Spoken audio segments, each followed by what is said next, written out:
Chapter 322. Sixth brother did not manage to find Xing Minghui as he wished. Even with Grandpa Sheng's tacit approval, Xing Minghui seemed to have vanished from the face of the earth. There was no news of him no matter how hard he tried. This made sixth brother hate Muqiqi even more, who asked Muqiqi to lose his sister. Even so, it was not all bad, because Grandpa Xing finally knew how arrogant Xing Xiao was. He was going to kick him out of Huangyao. In fact, what power did Xing Xiao have in Huangyao all these years? He paid the most but got the least in return. Moreover, he was hated by the Sheng family. If that was the case, and if the other members of the Sheng family were so powerful, then let sixth brother take over. When that time comes, Grandpa Xing better not go to him and beg him. How could Grandpa Xing not know how important Xing Xiao was to Huangyao? However, he didn't like eighth brother's threatening face. He didn't believe that if one person wasn't as good as eighth brother, he would find 10 people to replace him. There were so many capable people in the world. How could he not find someone to replace that bastard? Since he wanted to fool around with Muqiqi, then he would fulfill his wish. The next day, Grandpa Xing announced to the public that his sixth grandson would temporarily take over Xing Zhao's work. He also asked Jing Yun to hand over the documents to sixth brother. There was an uproar in Huangyao. What was Grandpa Xing doing? Jing Yun was very straightforward. He threw all the documents that piled up like a mountain to sixth brother. When sixth brother saw it, he immediately said to Jing Yun, "Jing Yun, are you joking? You want me to deal with all these? This is only 1/3 of what young master has dealt with before. There will be more later." Sixth brother was shocked. "You mean eighth brother used to deal with it like this? This is only 1/3 of what we have today." Jing Yun explained and left the office. Then he went to Mama Sheng and said, "Madam, I have been with young master since I was young. Since the chairman has changed and no longer values young master, I will apply for a transfer. Or you can fire me." "Jing Yun, you can't leave. You know very well how messy sixth brother will be. I'm not asking you to interfere. You just need to remember everything so that when eighth brother comes back in the future, it won't be so difficult for him to deal with it." Mama Sheng said to Jing Yun, "I know you feel indignant for Xing Xiao. So do I. But I will not tolerate anyone bullying my son. Even if he wants to leave Huangyao, it is his own will." Jing Yun nodded. "But I will not pay for sixth young master's mistake. Jing Yun, you are meticulous and mature. I'm not worried about you at all. Since Madam said so, then he would do so." It was also a good chance for the old man to understand that if Huangyao had not had Xing Xiao all these years, how could they talk about expanding their territory? How could they talk about grand ambitions? Dream on. The situation in Huangyao seemed to be very tense, but the person who stepped down was very relaxed in Jingting. He did not have to wake up early or read the piles of documents. Xing Xiao could hug his little one and sleep until he woke up naturally.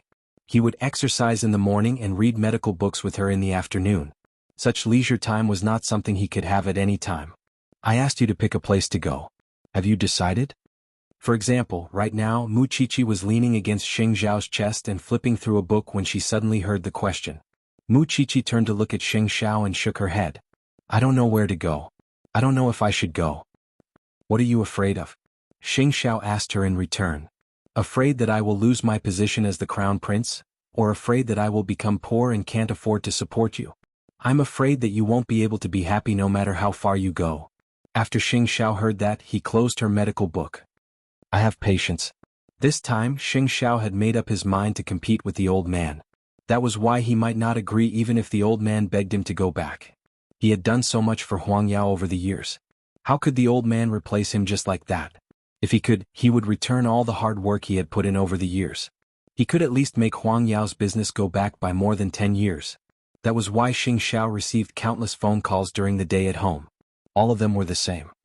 "It has nothing to do with me. You can break the contract if you want. Or should I introduce you to a better supplier? I don't want the counter anymore. I won't renew the contract." In just one day, 10% of the contracts in Xing Zhao's hands had been terminated. When the old man learned about it, he flew into a rage. "Since he wants to play like this, I'll play with him to the end." Even Mama Sheng was dismissive of the old man's vow. Did he really think that Xing Xiao had been relying on Huangyao all these years? In the evening, Sheng Minglan spoke to Mama Sheng on the phone. She knew that the old man and Xing Xiao were really angry. That was why she rushed to Jingting with Jing Yun at night. But when she saw that Xing Xiao was still so carefree, she was really, "I've worried about you for nothing. You should at least cooperate with the old man and show some fear." "I'm very scared now. Xing Xiao hugged Mu Chichi, his face languid. Xing Minglan couldn't help chuckling. No one can do anything to you. Xing Xiao looked at Xing Minglan and then at Jing Yun. You don't have to come and see me. If you have the time, you might as well play with Jing Yun. But if you do that, the old man will hold a grudge against Mu Chichi even more. No matter what, he will blame it on Mu Chichi. Do you think he will forget it if I give in? Xing Xiao asked Xing Minglan in return. He never planned to accept Qi from the start. Of course he won't let us get married. But it doesn't matter. I have other plans. Xing Xiao knew the old man's thoughts and behavior better than anyone else. That was why he would never give in. If he gave in now, the old man would have endless troubles in the future. So you are going to stay at home all this time? Not do anything? When I have time, I'll visit my father-in-law, my aunt, and bring Qi around. Xing Minglan sweated at Xing Zhao's answer. The Sheng family was like ants on a hot pan, but he did not seem to be in a hurry at all. Well, it was time for the old man to rein in his desire for control. There was really nothing he could do against a cunning and black-bellied grandson like Xing Xiao. After dinner, Xing Minglan and Jing Yun left Jing Ting. Xing Minglan couldn't help chuckling when she thought of Xing Zhao's carefree face. Grandpa really doesn't understand how much he hurts Xing Zhao's heart by doing this. Chapter 323. So, young master will make Huang Yao bleed this time, Jing Yun replied. He will leave a deep impression on the chairman. I hope Grandpa can learn his lesson too. But won't Xing Xiao? It's almost impossible for the chairman to suppress young master. You should know that young master is friends with people from all walks of life. Even foreign princes will show him some respect. Under such circumstances, the chairman can't do anything to young master other than to stop him from interfering with Huang Yao's business. And young master's savings can last him for several lifetimes even if he doesn't work in this life. Xing Minglan nodded in relief. Xing Xiao was the most cunning person in the Sheng family. Even a cunning rabbit would have 3 burrows, not to mention someone as smart as Xing Xiao. So she was worried for nothing. Grandpa, you are so heartless sometimes. Are you afraid? If he can treat young master like this, he can treat us like this in the future. Jing Yun suddenly asked Xing Minglan. But Xing Minglan was not afraid at all. She leaned her head on Jing Yun's shoulder and replied, I will follow you no matter what. After Xing Minglan and Jing Yun left, Mu Chichi looked at Xing Xiao and asked, Are you going to the Shen family to see Dad? I haven't fished for a long time. Mu Chichi thought that he was not going there to fish. He was going there to reassure Grandpa and Dad. Even if he was not the crown prince of Huang Yao, he could still give her a stable life. Mu Chichi felt warm and took the initiative to bite his lips. Why do you like me so much? Being bitten by Mu Chichi, Sheng Zhao's bones softened. He hugged Mu Chichi. How can I like you more? When they reached the bedroom, Mu Chichi was placed on the bed.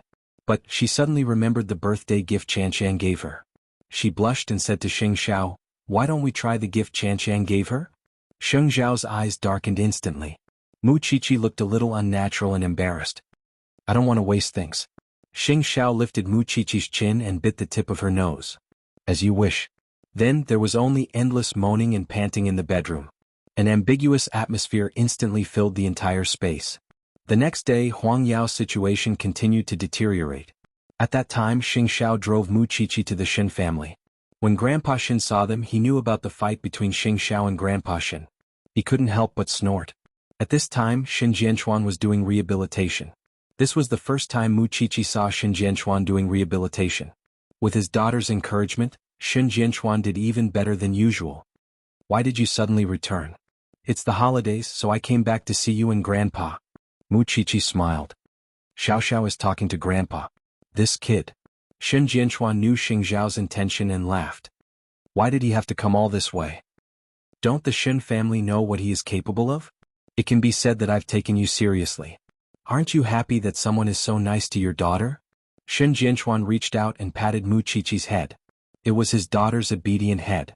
Of course he gradually acknowledged Xing Xiao. At least, this kid had more backbone and courage than he did in the past. No matter what happened, he would protect his woman first. That was the responsibility a man should have. The father and daughter were chatting in the rehabilitation room while Grandpa Shen was fishing with Xing Xiao. From time to time, Grandpa Shen would look at Xing Xiao. Are you going to keep fighting with your grandfather like this? If I don't acknowledge Qi, it's challenging my bottom line. Xing Xiao replied calmly. Whoever hurts my heart, I'll make them suffer. Grandpa Shen smiled when he heard that. Since you have the time to stay at home, You should stay for a few more days.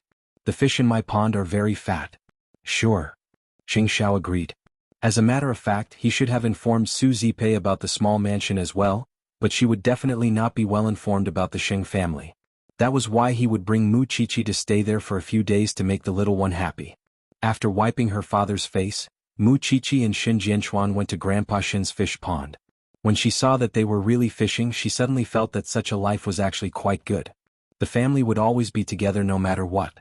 At night, after dinner, Huang Yu held Mu Qiqi's hand while Xin Jianchuan chatted with Xing Xiao in the yard.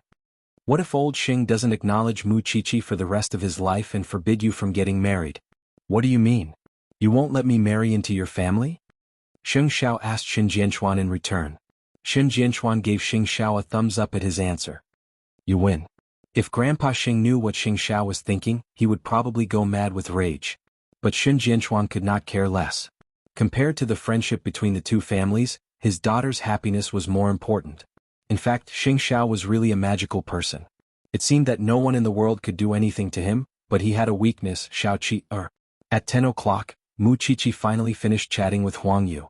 Then she went to the yard and said to Xing Xiao and Xin Jianchuan, "It's time to rest."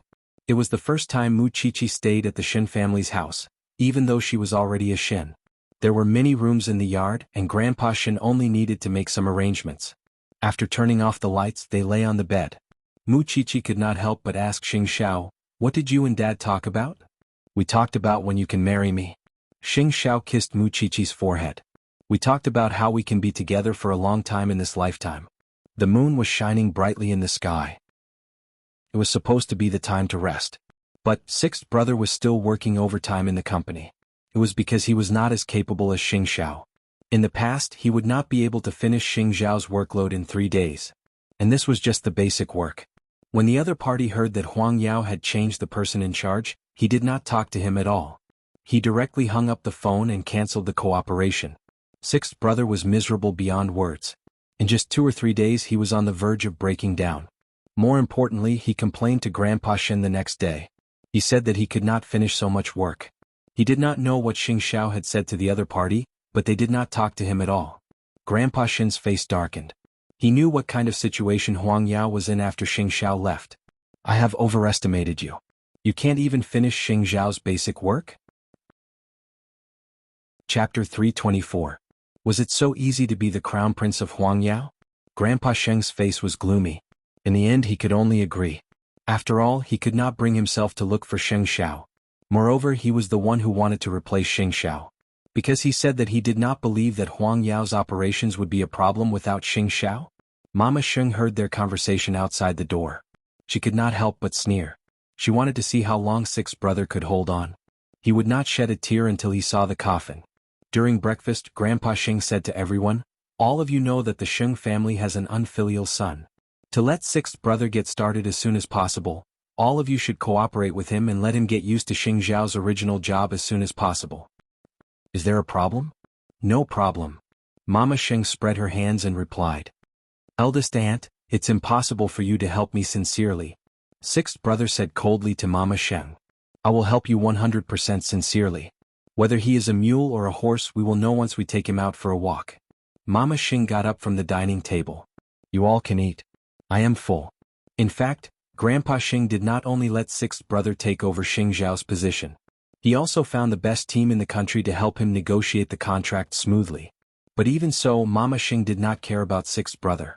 There would be an important business deal coming from Germany soon. Xing Xiao had already arranged to meet them. But now that sixth brother was the person in charge, he would be the one to negotiate the deal. This time she wanted to let Grandpa Xing know that there were some things that not everyone could do. Which multinational company did not have strict checks and balances in their core departments? But all these years, Xing Xiao alone had replaced the entire department. Grandpa Xing also knew the importance of this cooperation.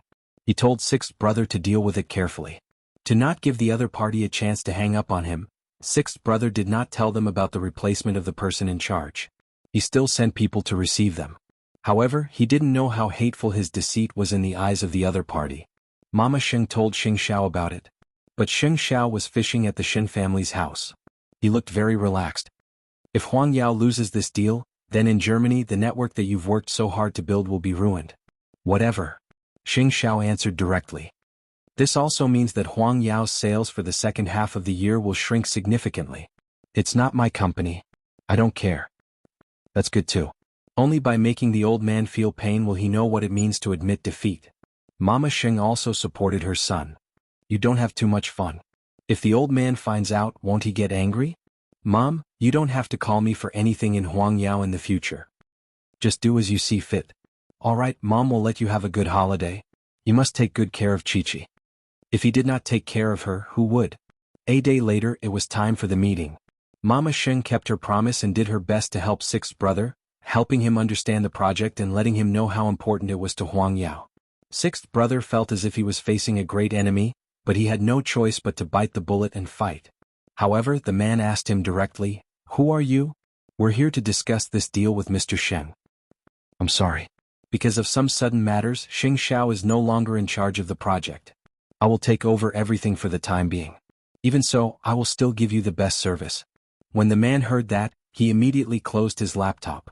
Nothing if it's not Xing Xiao. How many people came here because of Xing Xiao's name? Sixth brother might not know it. But, no buts. Nothing if you don't see Xing Xiao. What's wrong with Huang Yao? The contract was going well just now and you suddenly changed the person in charge? It's fine if you change the person in charge, but why didn't you inform us in advance? What right does an irresponsible company like you have to work with us? The Germans valued integrity the most. Naturally, they felt uncomfortable when they saw Huang Yao behaving like this. I think you are liars. Complete liars. How could sixth brother stand such provocation? Seeing that the man was so determined, he could only give up. Then I can only express my deep regret. Both parties parted on bad terms. Sixth brother did not even have the chance to look at the documents, let alone work together. Not only that, the man booked a return ticket that afternoon and called Huang Yao for the last time. I really can't imagine any company doing worse than you. It's not like we haven't experienced the change of the person in charge when we were talking about a deal. But did Huang Yao find such a person to replace Xing Xiao? If that's the case, then Huang Yao's road is not far ahead. Even the employees of Huang Yao were discussing in private. What's wrong with the chairman? It's not a big deal to replace the crown prince and the person in charge.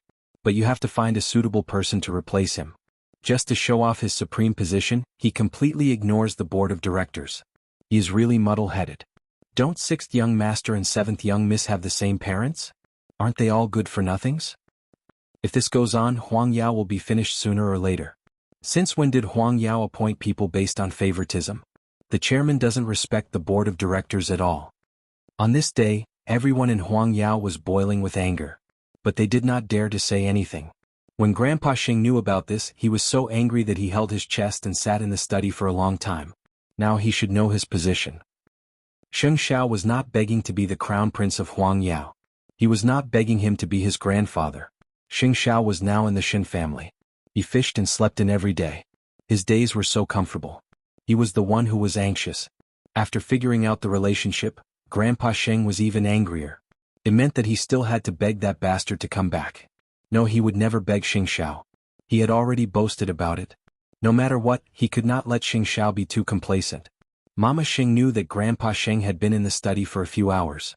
He must be struggling in his heart. But it did not matter. There was still a follow-up. As long as Grandpa Xing did not admit defeat, Huang Yao would suffer the most. If he liked the supreme position so much, then he should enjoy it to his heart's content. As for Mu Chi-Chi, she was very happy these 2 days. Xiao Xiao did not have to go to Huang Yao. The two of them were almost stuck together. However, in her heart, she knew very well that this kind of life would not last long. Xiao Xiao still belonged to Huang Yao.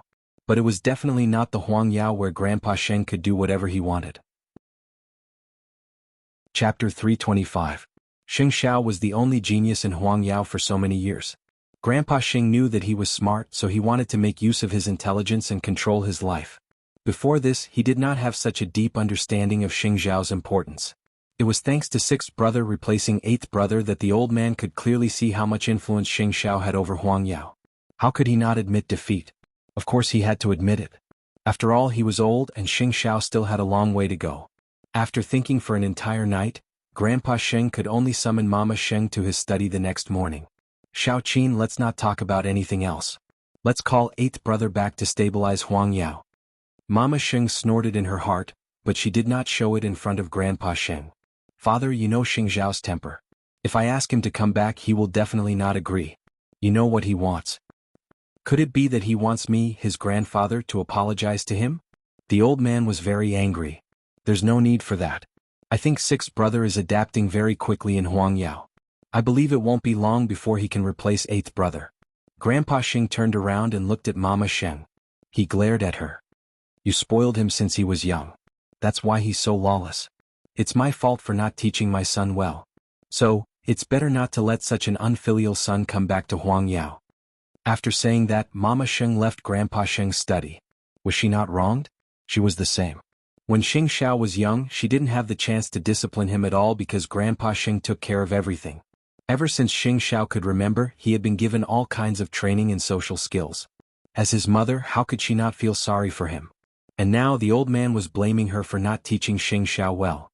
Grandpa Xing was helpless. He could only let Papa Xing do it. After all, he was that unfilial son's father. He would have to listen to him, wouldn't he?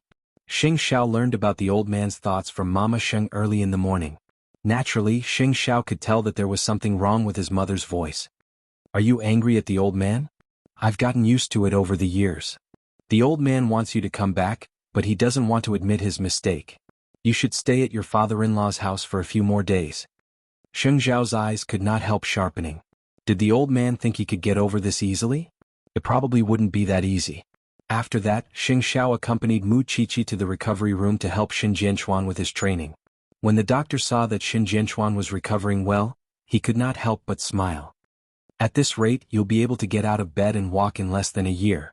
For the sake of being able to walk, I will try my best. After that, the doctor left. At that time, Xin Jianchuan saw Xing Zhao's expression. Although he tried his best to hide it, it was easy for a man to feel the dominance coming from him. What's wrong with the Xing family now? The old man wants you to go back, right? It's not that easy, Xing Xiao replied as he squatted down to pick up the tools on the ground. The old man is really something. When you talk about family, he talks about rules with you. When you talk about rules with him, he talks about blood ties with you. So, it's not impossible for me to return. But this time I want to state my conditions. What he had done for Huang Yao and the Xing family all these years was taken for granted by Grandpa Xing, and treated as worthless. Since that's the case, let's talk about the deal. That was what Xin Jianchuan wanted to remind Xing Xiao of. Still, the kid certainly did not need anyone's guidance. In fact, he knew better than anyone else. Trust me. There would be a day when you would walk out of Huang Yao. Are you interested in doing something with your father-in-law? Of course, you don't have to answer me now. For the sake of my daughter, I'll leave a way out for you. Xing Zhao's lips curled up at that. Little one, not only do you have the strongest man, you also have the best father. Ha! Mu Qiqi was not listening to their conversation at all. She was completely confused. Both men were trying to protect the woman they loved the most. In that very moment, there were only father and daughter, husband and wife in that space. That was why there was nothing stronger than the power of love. That afternoon, Papa Xing personally came to the Xin family. Grandpa Xin had given his study to the father and son, and was fishing with Xin Jianchuan at the pond. Papa Xing could not help taking a deep breath when he saw his unfilial son, trying his best to hold back his anger. You've had enough of throwing a tantrum. It's time to go home. Why are you hiding here? This is my father-in-law's house. Huang Yao is in a mess because of sixth brother. Are you just going to sit back and do nothing? It's only right for your grandfather to care about you. Enough with the nonsense. Pack your things and go home. You really want me to go home? Xing Zhao's lips curled into a mysterious smile. And a welcoming ceremony for you? Xing Xiao watched his father's back, and only answered him when he was almost out of the study. I want the position of the CEO of Huang Yao and 10% of the shares. Otherwise you guys can go play yourselves. Papa Xing was shocked at that, and left the Xin's house without looking back. Was that bastard coveting his own father's position now? Even so, he would not admit that the reason he could sit in that position was because of his son, Xing Xiao. Fuming, Papa Xing promptly left the Xin's house. When he returned to Huang Yao, he told the old man the truth about his meeting with Xing Xiao today. That unfilial son wants my position and 10% of Huang Yao's shares. Is that something he should covet? When the old man heard that and realized that Xing Xiao was bargaining with him, he clutched his chest in anger and coughed violently. Father, are you all right? He is blaming me for replacing him after using him. That's why he wants to increase his cost. You won't agree to it, will you? Papa Xing was a little worried. Although Xing Xiao was his son, he still had to make him give up the position of CEO. You serious? The old man did not answer Papa Xing. Instead, he was filled with regret and heartache. Why would he take the risk if he knew this would happen? All Xing Xiao wanted was for him to acknowledge Mu Qiqi. Now he wanted Xing Xiao back. Not only did he have to acknowledge Mu Qiqi, but he also had to give up the position of CEO and 10% of Huang Yao's shares. Who was the loser here? Was there even a need to settle the score? Father, what should I do if you let him be CEO? Do whatever you want. The old man had suffered a double loss. He was already angry enough. How could he be in the mood to arrange Papa Sheng's future? Now, all he wanted was for Mama Sheng to ask that unfilial son if there was room for negotiation. 10% of Huang Yao's shares was no laughing matter. That unfilial son. He's taking advantage of the situation. But who started the fire? It was not Xing Xiao himself. There were some things that should be treated sincerely when it was time to talk about feelings. Even so, some people would unconsciously believe that they were emperors. Chapter 326. Sixth brother was dumbfounded when he heard about it, because he did not expect Xing Xiao to be so greedy. So he went to Mama Xing. Eldest aunt, isn't it too much for Xing Xiao to do this? We are a family. Isn't it too much for him to ask for power? When Mama Xing heard that, she turned to sixth brother, her eyes sharp and cold. First of all, when eighth brother worked so hard for Huang Yao, did he ever care about positions and shares? Sixth brother did not say anything. Xing Xiao has worked so hard for Huang Yao all these years. What happened? Your grandfather fired him just because he said so. Do you think Xing Xiao is a dog? How much has Xing Xiao contributed to Huang Yao all these years? Is it too much to ask for the position of CEO and 10% of shares? You don't have to give it to him. You can negotiate the contract yourself. You don't have to be in a dilemma. Mama Xing said sternly. You and your sister, seventh sister, have you contributed anything to Huang Yao all these years? How dare you say that I'm too much? Don't beg him if you are so capable. Mama Xing smashed the glass in her hand. It was the first time she was so angry. Sixth brother did not say anything else when he saw that. Blushing, he slipped away from Mama Xing's sight. Why did he cause trouble for her? Did he not know who he was? This time, Mama Xing did not help her husband. It was what her son deserved. She did not think that Xing Xiao was too much. All in all, the Sheng family was in a mess because of Xing Xiao's demand for shares. But the Shen family was still calm. Xing Xiao accompanied Mu Qiqi for an afternoon nap. In the afternoon, they drove to the small villa to visit Su Zipei.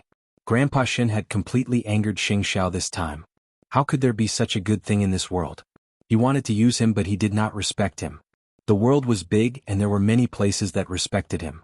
He did not have to stay in Huang Yao. In the afternoon, Xing Xiao brought Mu Qiqi back to the small villa. Su Zipei was in a good mood when she saw Mu Qiqi. And how are you? It's rare for both of you to visit me. Young Master Sheng, aren't you busy?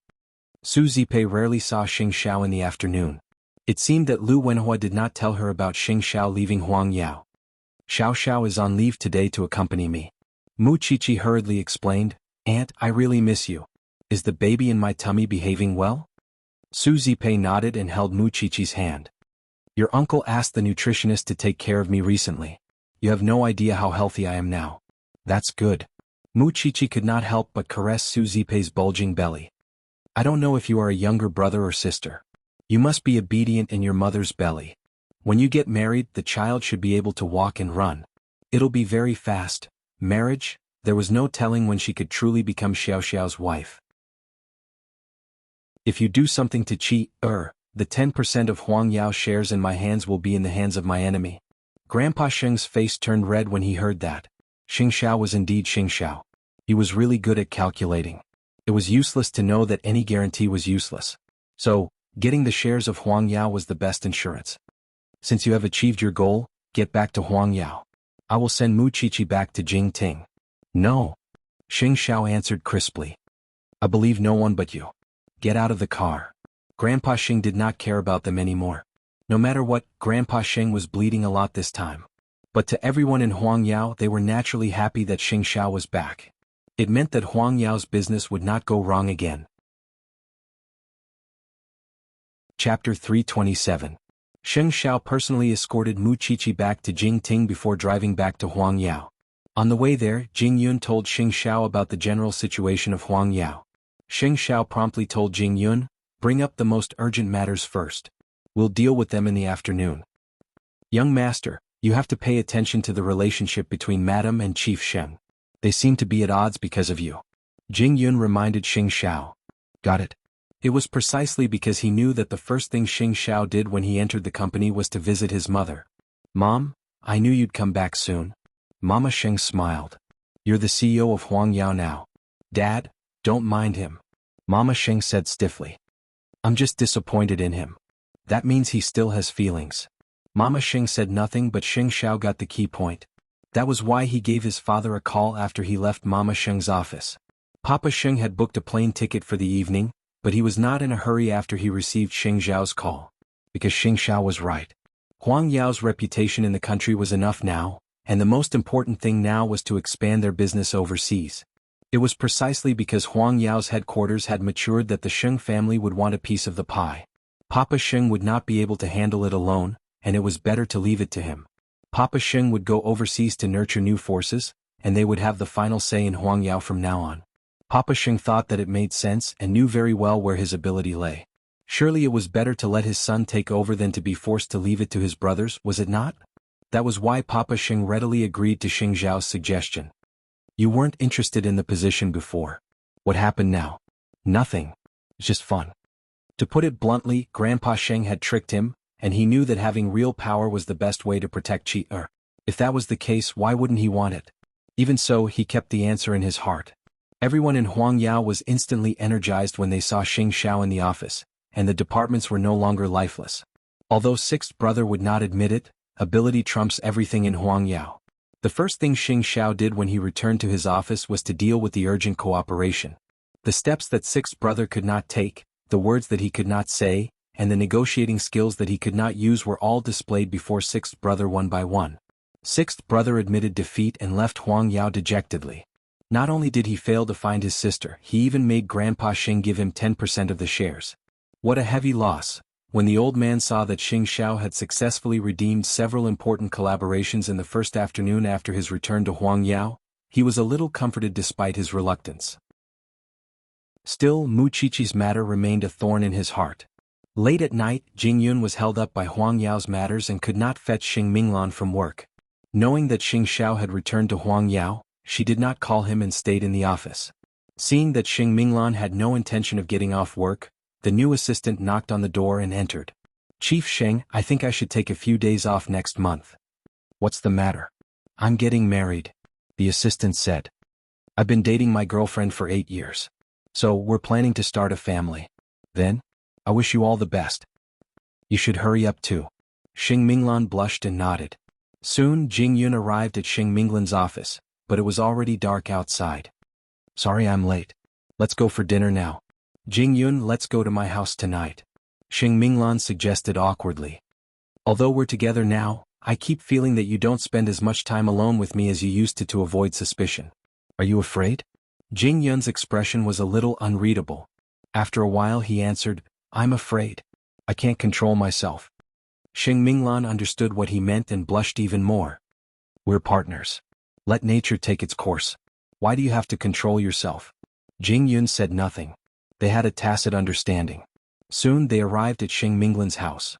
Xing Minglan took out the slippers she had prepared and put them in front of Jing Yun. These are for you.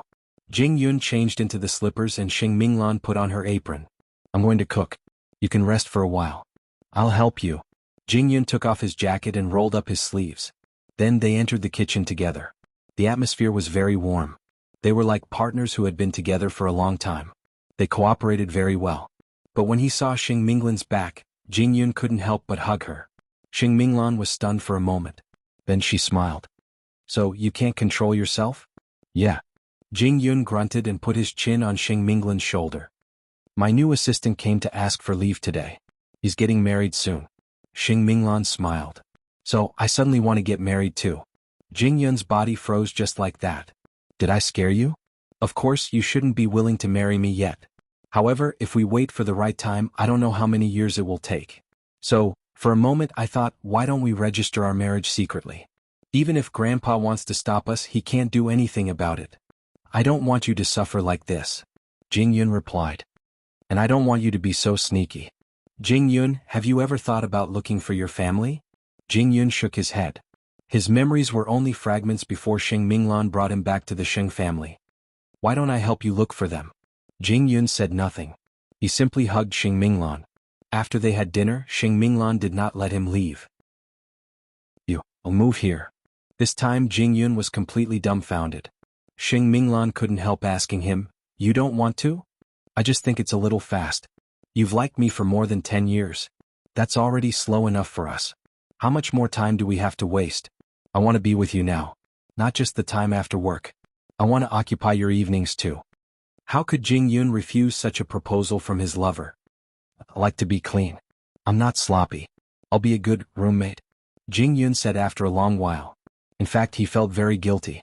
He wouldn't complain even if he was sent to hell in the future. Chapter 328. Since Mu Qiqi was a thorn in Grandpa Sheng's heart, all he could think of now was to remove the thorn at the tip of his heart, regardless of the cost. Although he could not do anything to Mu Qiqi at the moment, he still had a chance. Huang Yao was bound to be in Xing Zhao's hands in the future, but Mu Qiqi could not give him anything. How could she have the ability to manage the entire Xing family? Still, the old man had learned his lesson and did not trouble Mu Qiqi directly. He simply sent someone to search for girls in the country who had amazing background and power, and were of a similar age to Mu Qiqi. When the time came, he could use everything the Xing family had to make a deal with Xing Xiao. If Xing Xiao wanted to take over Huang Yao and become the real ruler of the Xing family, he must marry the girl he fancied. Otherwise, he would not get a single cent of his inheritance, and he would even chase Xing Xiao out of the family. Of course, that was his final trump card. He believed that he bore the weight of Huang Yao's rise and fall, and that he had the responsibility to find a qualified backer for Huang Yao. Under that premise, romance was just child's play, and was there any practical use in the end? Not really. That was why he would risk his life to stop Mu Qiqi from entering the family, even if it meant falling out with the Shen family.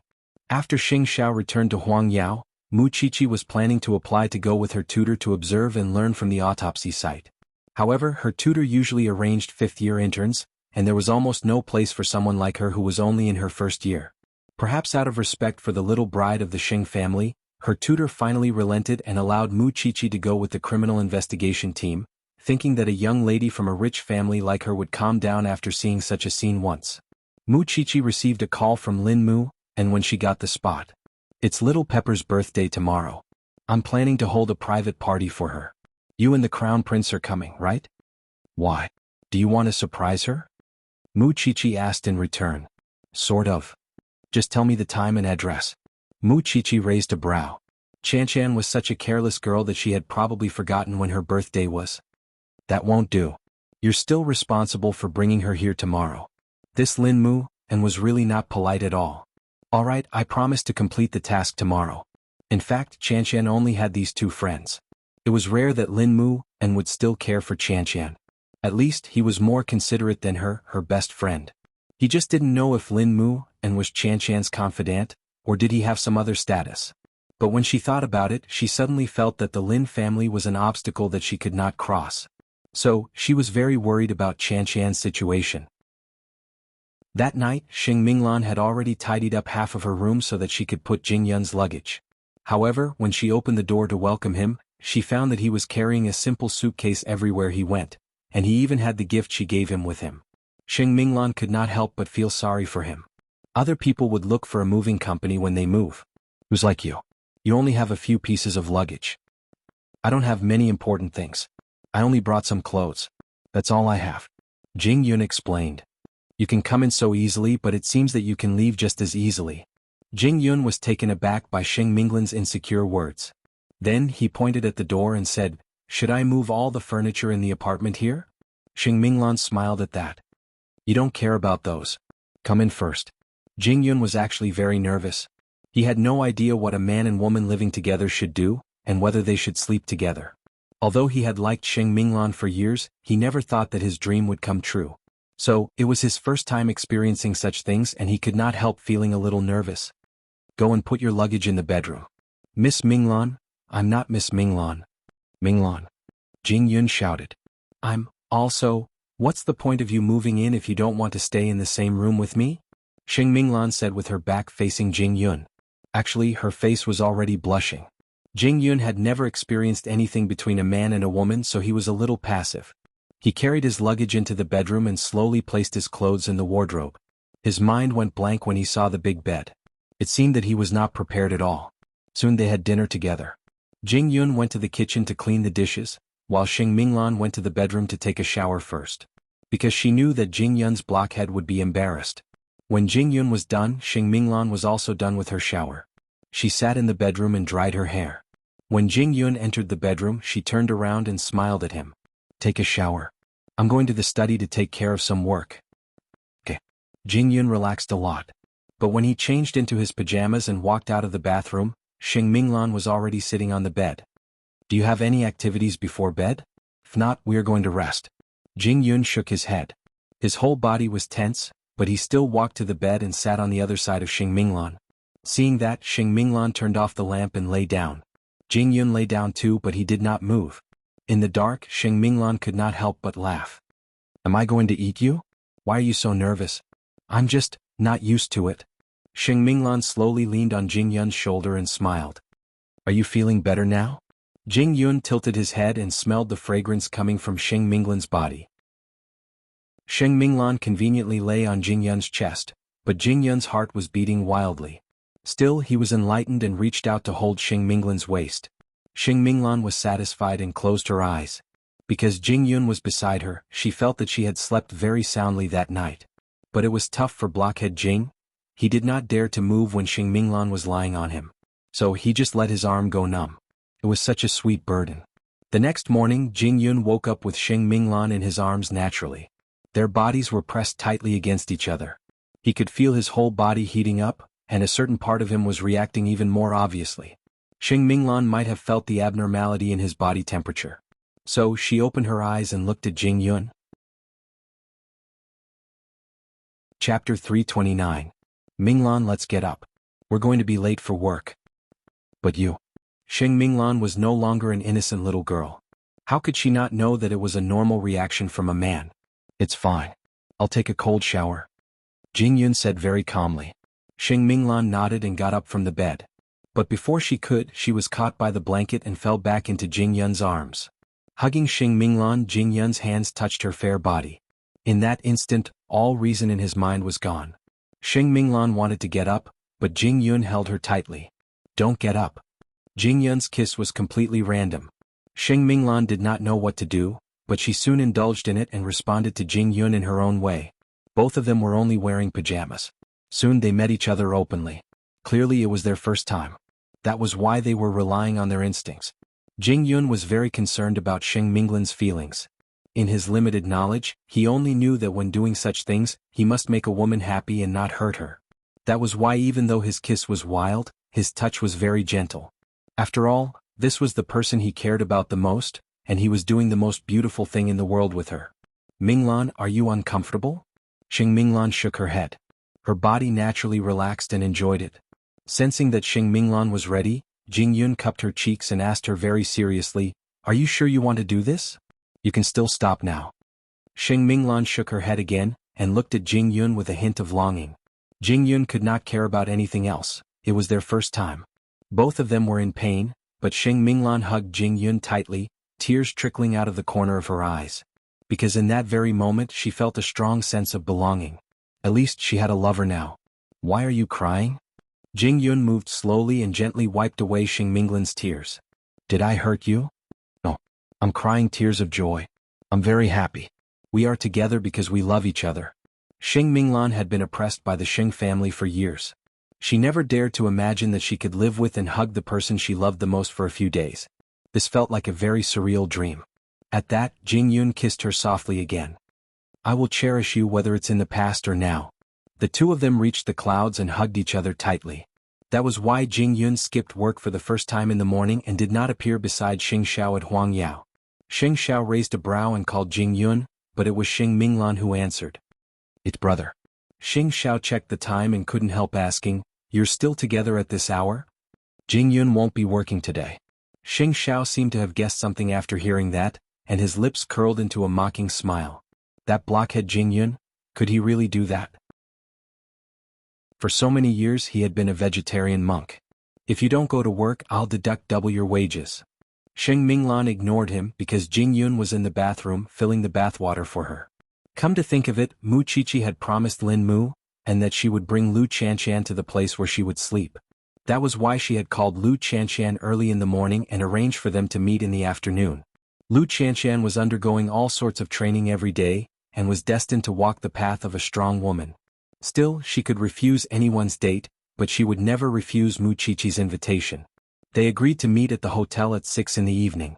By then Lin Mu had already set up the venue and was waiting for a surprise for Little Pepper. Still, Lin Mu would never have imagined that his former blind date would run into his busy figure in the hotel. Lin Mu appeared to be a romantic, but he was very distant when he met his blind date. She had never seen Lin Mu being so attentive to any girl. That was why the girl did not leave the hotel, and instead decided to stay and watch the show. At 6 in the evening, Mu Chichi and Lu Chanshan met at the hotel. Why did you take so long to ask me out? I'm almost going crazy because of the teachers my father hired. Let's go. I'll treat you to a feast tonight.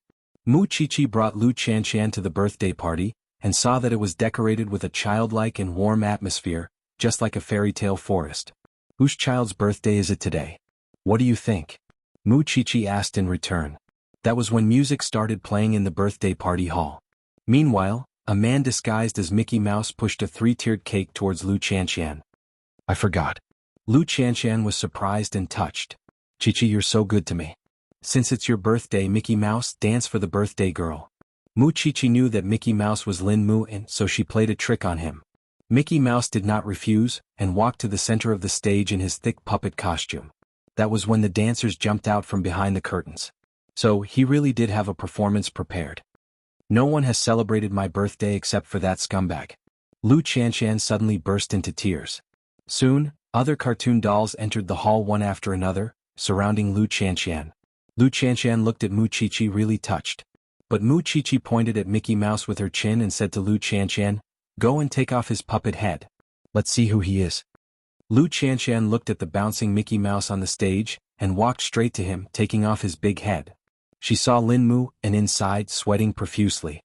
Surprise. Lu Chanshan looked at Lin Mu, and although her words were still unforgiving, her eyes turned red. You're a young master of the Lin family, and yet you're doing such a thing. Aren't you stupid? Little Chili, be reasonable. Living in this world is all about enjoying life. Look at you, it's so easy to be abducted by others.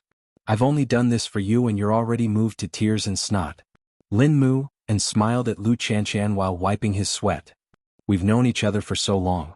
I should give you a proper present. You're so stupid. I don't even want to remember my birthday. Is it because of that scumbag? Lin Mu guessed. Is it necessary? You can even forget your gift day for a scumbag. You're so cruel to yourself. Chapter 330. Lu Chanshan opened the box and saw a delicate dolphin necklace inside. You are so loyal to be my friend. Lu Chanshan punched Lin Mu's chest. Mu Chichi looked at them from below the stage. She could feel the ambiguous atmosphere even from afar. Only the two people on the stage were still pretending to call each other brothers. Soon Xing Zhao's car drove into the hotel. But when he saw the extravagant costumes in the birthday hall, he pulled Mu Chichi out. Childish. I think it's childish too. But it's Lin Mu who prepared it. It's very thoughtful.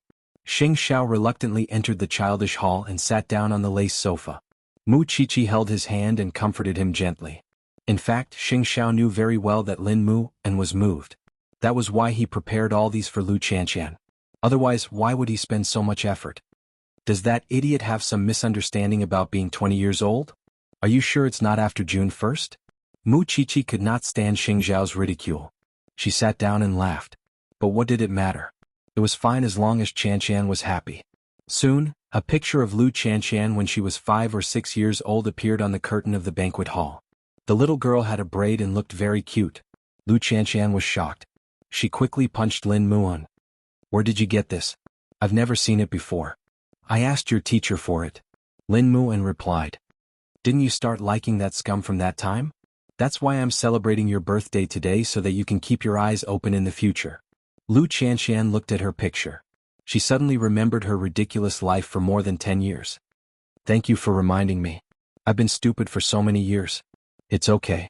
You're a little stupid and blind, but you're not hopeless. I'll try to save you. Lu Qianxian threw a punch at Lin Muan.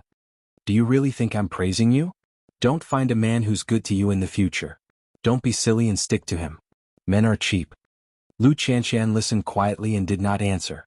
She didn't know why, but her mind suddenly replayed the scene of Lin Mu, and sweating for her.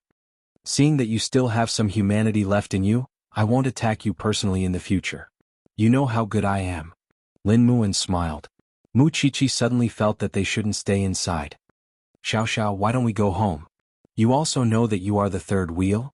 Sheng Xiao looked at Mu Qiqi condescendingly and left quietly with her. Those two did not need an audience at all. They could just make up and direct themselves for the whole night, alright? Of course, no one realized that there were outsiders watching this private party. She was shocked to see Lin Mu and Lu Qianxian being so close. When he got home, he told his parents about it. Come to think of it, Lu Qianxian was just a broken shoe in everyone's eyes. But Lin Mu would rather be with that broken shoe than other innocent young ladies. Would those young ladies be convinced? The other party's parents also called Old Master Lin. Grandpa Lin's face darkened when he heard that. He called his assistant. Go and find out where young master is now. Lin Mu and Lu Qianxian did not notice that Mu Qiqi and Xing Xiao had left. That was how they usually got along. They would talk and drink merrily in the name of good brothers. It was only when they were almost drunk that Lu Qianxian staggered and realized that Mu Qiqi and Xing Xiao were not there. Where's Qiqi?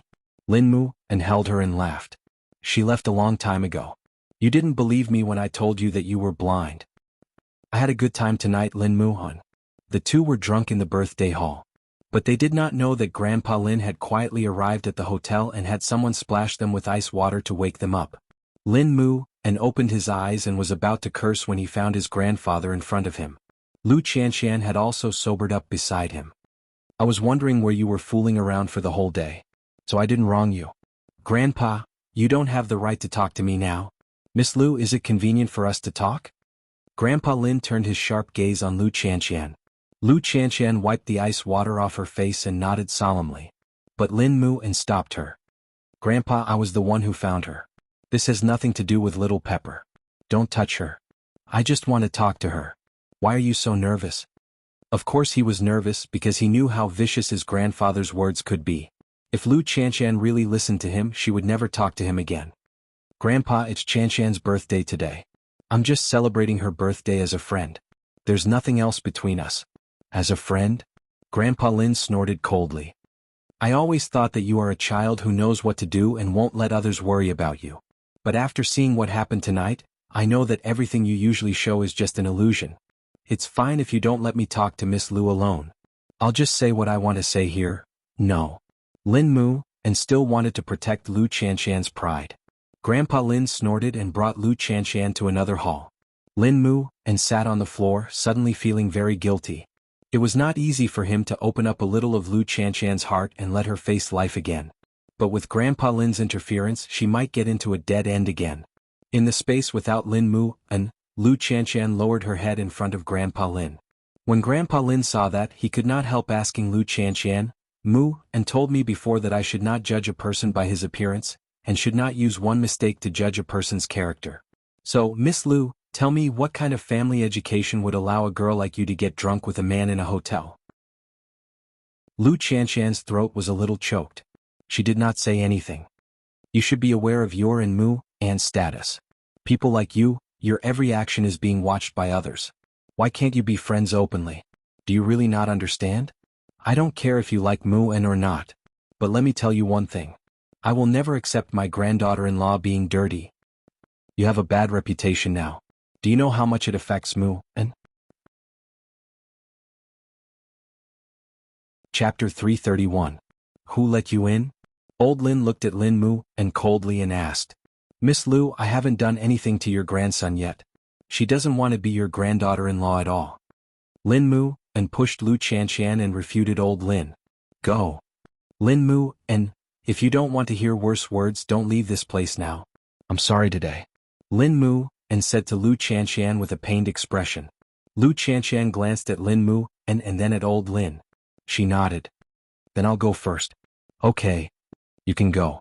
But tomorrow I will go to your parents myself and let them know how to discipline their daughter. Don't lead other people's children astray. Lu Qianqian endured the unfair treatment and turned to leave, because she knew that Lin Mu and would be in more trouble if she stayed. But Lu Qianqian did not return home. Instead she drove to Jingting. Chi-Chi? Mu Chi-Chi was frightened when she saw Lu Qianqian's face full of tears. Did Lin Mu and bully you? Lu Qianqian shook her head while crying. No. Although Mu Chi-Chi was anxious, she had to wait for Lu Qianqian to stop crying. On the other hand, old Lin hit his grandson's back with a stool. What did I teach you? You can offend anyone. Do you still remember who you are and what kind of status do you have to provoke those shady people with bad reputations? Lin Mu and endured the old man's scolding. He was angry and wronged. From now on, will you still see that ill-mannered woman? I told you that Lu Qianqian and I are just friends. And, Grandpa, you really let me see the most despicable side of a man. You are not talking to Qianqian as an elder. You are just bullying the weak. You are insulting and attacking a 20-year-old child. How superior do you think you are?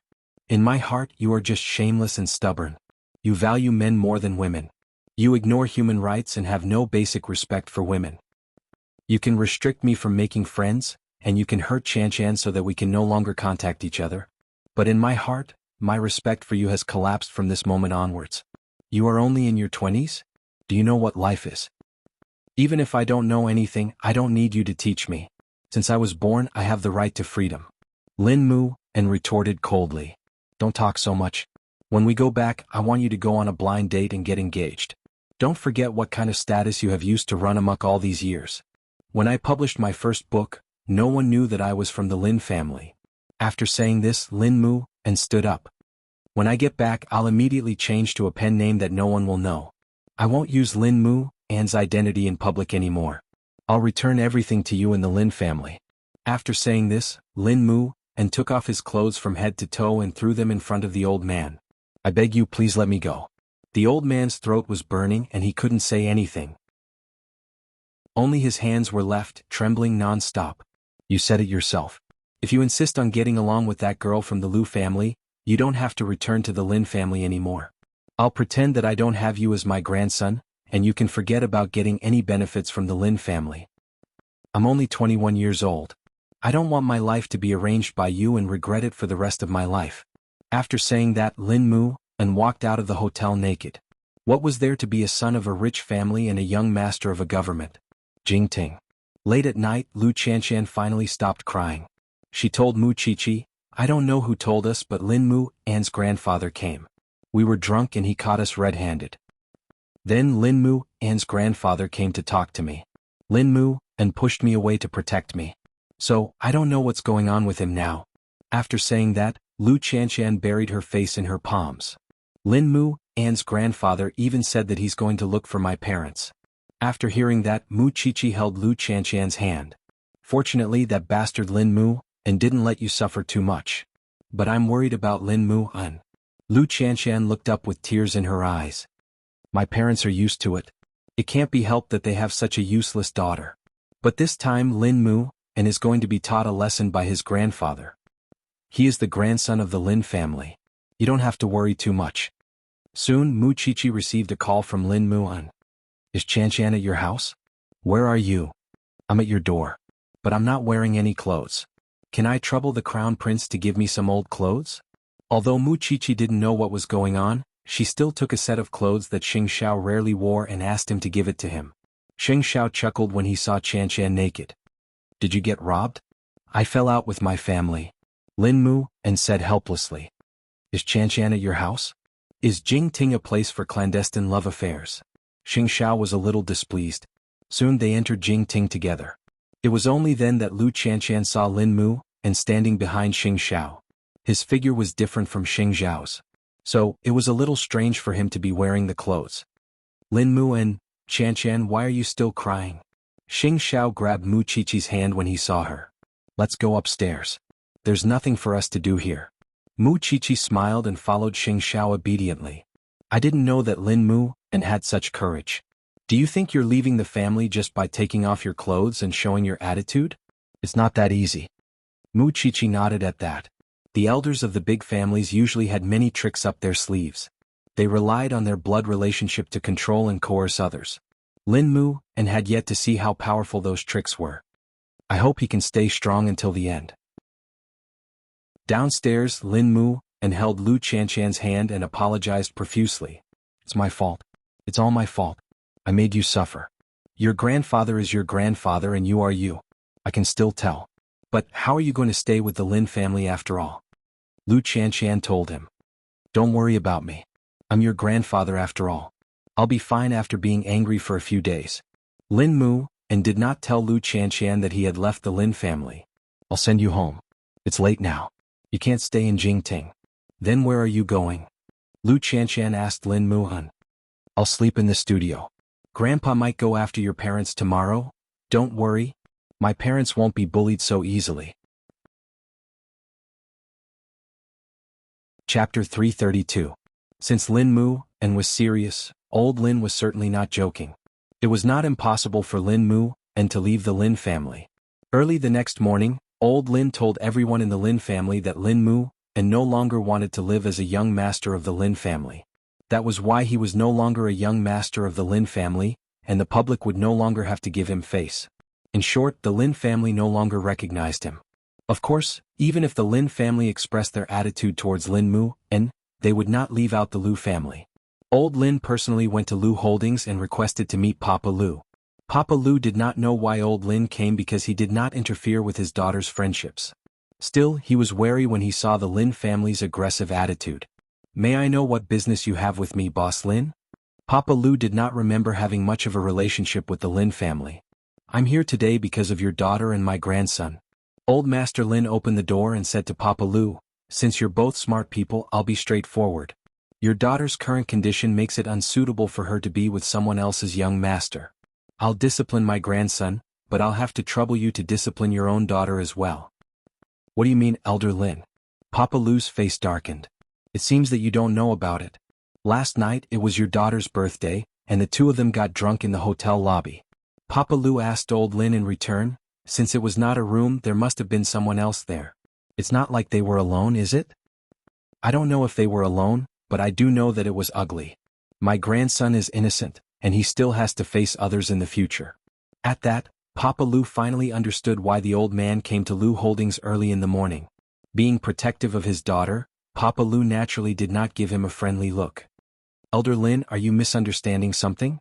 Our Lu family is a big family, and we won't let her marry just anyone.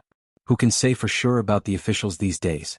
Who knows, if she falls from her position, we would have to be separated by a wall in the future.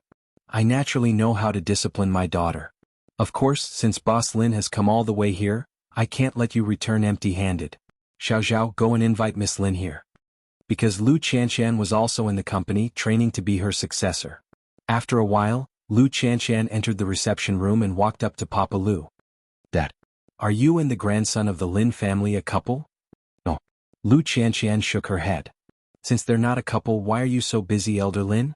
And Qianshan, can you set your sights higher when it comes to making friends? Old Master Lin was naturally enraged, but he was still in the Lu family's territory. Dad, I'll pay attention in the future. It's not that I want to criticize you, but your father is an all-powerful figure in the business world. Who hasn't he met? In the future, all you need to do is find someone who treats you well. What official's son? What third generation? They're all empty words. If a person's soul isn't clean, even if his body is clean, it's useless.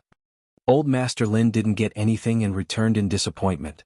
He did not expect Papa Lu to be so protective. Dad, I've embarrassed you again. Looking at Lu Qianshan's expression, Papa Lu quickly said, it's not your fault. What right does an outsider have to criticize my daughter? And are you really close to that boy from the Lin family? Dad, you don't object, do you? He's a good man. But his family is difficult. Still, Papa Lu did not interfere with Lu Qianshan because he knew that she was one of his daughter's last friends. I'm still young and can still protect you. But what will you do when I'm old and useless? I won't.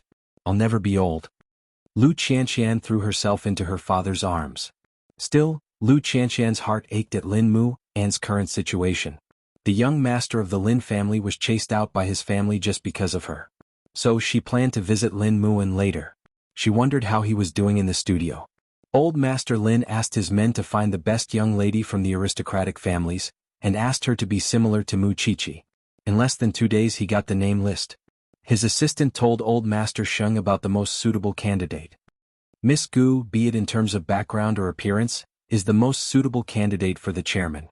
Her father is a diplomat, her mother is in the shipbuilding industry, and her grandfather's background is even more extraordinary. Old Master Sheng looked at her photo and then at the background. Compared to others, Mu Chichi was like the difference between heaven and earth. Only a girl like her would be a good match for Xing Xiao. What do you think? However, they were, after all, a powerful family. This matter wasn't something that could be facilitated by the old master's wishful thinking. The other party's family had to be willing as well. Whatever the case may be, Miss Gu had caught Old Master Sheng's eye. She was the most ideal candidate for his granddaughter-in-law. Of course, Old Master Sheng was very secretive about it, and did not let anyone know about it. Otherwise Xing Xiao would make a big fuss.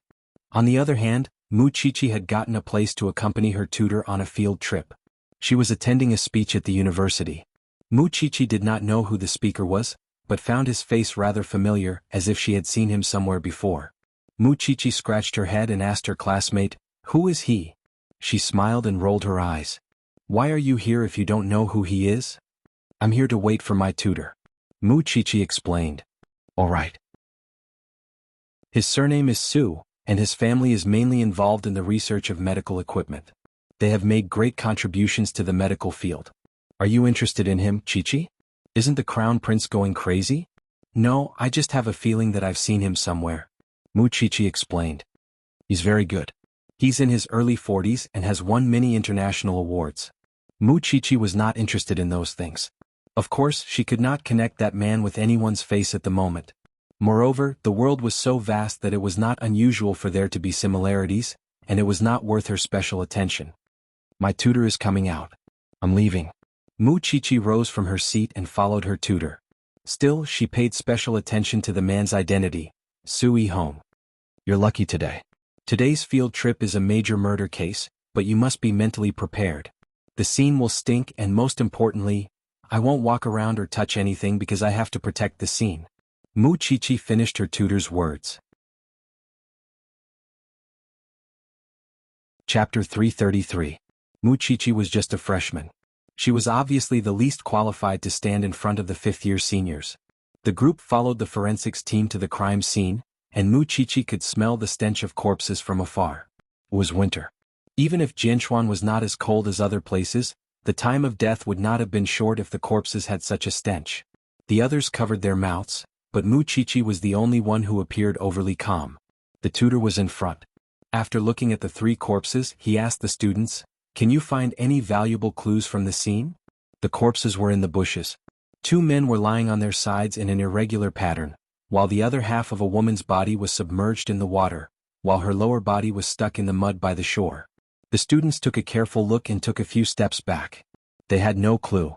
After all, it was the first time they had seen such a disgusting scene. Meanwhile, Mu Chichi kept observing. She did not dare to move around, afraid that she would destroy any clues. What about you, Chichi? Tutor, she's just a freshman. What could she know? And she's a delicate rich wife. One of the seniors began to mock her. There was some distance between the 3 corpses, which was why Mu Chichi could only see the woman's corpse. Although the female corpse's head is facing the water, she must have been drowned. Look carefully at her legs, they are crossed in an X shape. This is because after she died, the movement of the water changed the direction of her body. Why wasn't she washed away? Because she must have been kneeling and her knees and thighs were too deep in the mud. After hearing this, the tutor nodded. If you were given a chance to get close to this female corpse, would you be able to estimate the approximate time of her death? There are many ways to determine the time of death. An autopsy is needed. Tutor, it's impossible to get accurate information by getting close to the corpse. The tutor nodded. Still, he suddenly felt that Mu Chichi was born to be a forensic doctor.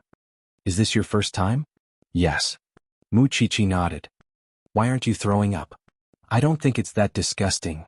Because of her reverence for the dead, she did not find it scary when she remembered her mother's charred body when she died. I'll bring you out often in the future. The instructor felt that he was a good seedling. I brought you here today to let you see how a forensic doctor works. We'll talk about the rest in the future. Do you want to take a look at the forensics department? Of course I do. I think it's better if we don't go. A few of the senior brothers couldn't take it anymore. After all, it was a huge case the moment they arrived. Then come with me, Chichi. All right. Mu Chichi nodded. Mu Chichi looked at the time and felt that it was too late. She was about to call Xing Xiao, but just as she took out her phone, Xing Xiao called her.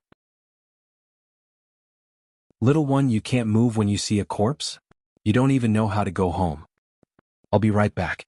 I'm at the entrance of the Criminal Investigation Unit. Come out, Xing Xiao said and hung up. Meanwhile, Mu Chichi carefully sniffed herself to see if there was any strange smell.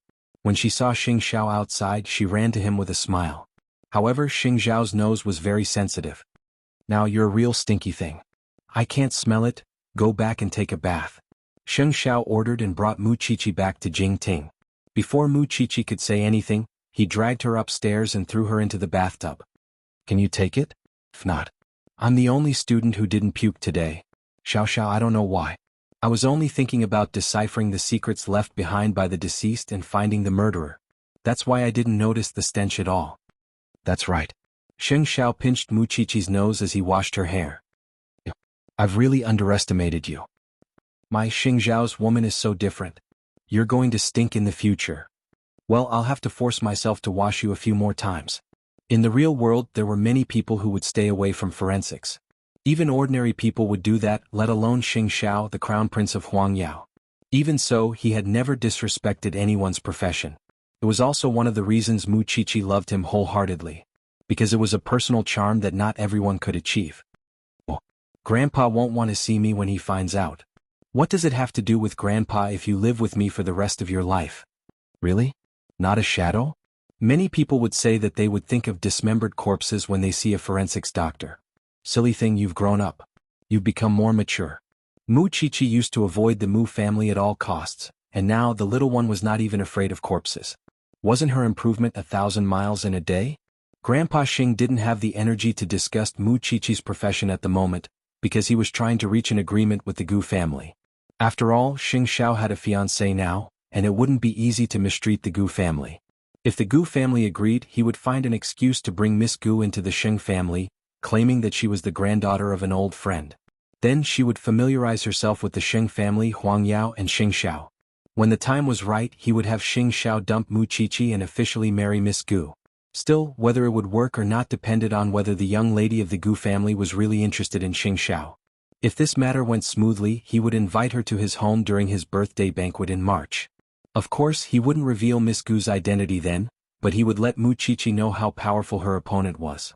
8 o'clock at Lin Mu and studio. Now that the Lin family had announced that they had cut ties with Lin Mu, and many people who were interested in his background took the chance to kick him when he was down. Moreover, when Lin Mu and told his agent that he would change his pen name and bury the name Lin Mu, and his agent thought that he was crazy. You know how the market is now, but you're telling me that you're not going to use the name Lin Mu and anymore. Then, everything you've accumulated will go to waste. Not only that, you'll have to start all over again. Do you know how difficult it is to start all over again? I'm not afraid of difficulties. Lin Mu, and wake up. Is it worth it for a woman? As a matter of fact, Lu Qianqian was outside his studio. She heard their conversation and she felt terrible. Do you think that I can't achieve anything without the Lin family? Isn't that so? I didn't rely on the Lin family, but I still became famous. Lin Mu, and retorted. I have the ability, but I won't force you if you don't believe me. Chapter 334. Why do you all think I'm doing this for Qianqian? Lin Mu, and asked in return. Not for anyone but myself. Do you want me to follow Grandpa's arrangements and marry a woman I don't know and live like this for the rest of my life? What's wrong with Grandpa arranging things for you? A young master like you has never suffered and only knows how to be willful and reckless every day. How do you know I've never suffered? Lin Mu, and retorted. Realizing that he might have said the wrong thing, the manager quickly turned his face away. I only know now that in your heart, I'm just a useless young master who only knows how to rely on my family. Young Master Lin, you're not. I understand. I don't want to be a burden to you either. You should go and find a positive boss who knows how to grasp opportunities. The two quarreled and the manager could only sigh and leave Lin Mu and studio. But the moment he opened the door, he saw Lu Qianqian behind it. Lin Mu, Anne's manager, was stunned, but he still left without looking back. Lu Qianshan quickly went in and put the cake on the table.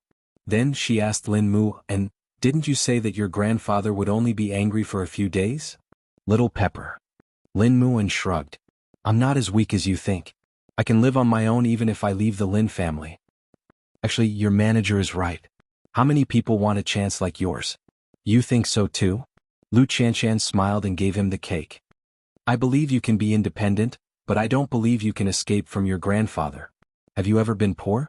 "I didn't eat for 2 days and hid under a bridge for 3. Does that count?" "Actually, I have the courage to leave the Lin family completely." Lin Mu and smiled at Lu Qianshan. "Do you know what I did behind my grandfather's back before I started writing my book? I enrolled in the police academy to escape from my grandfather's control.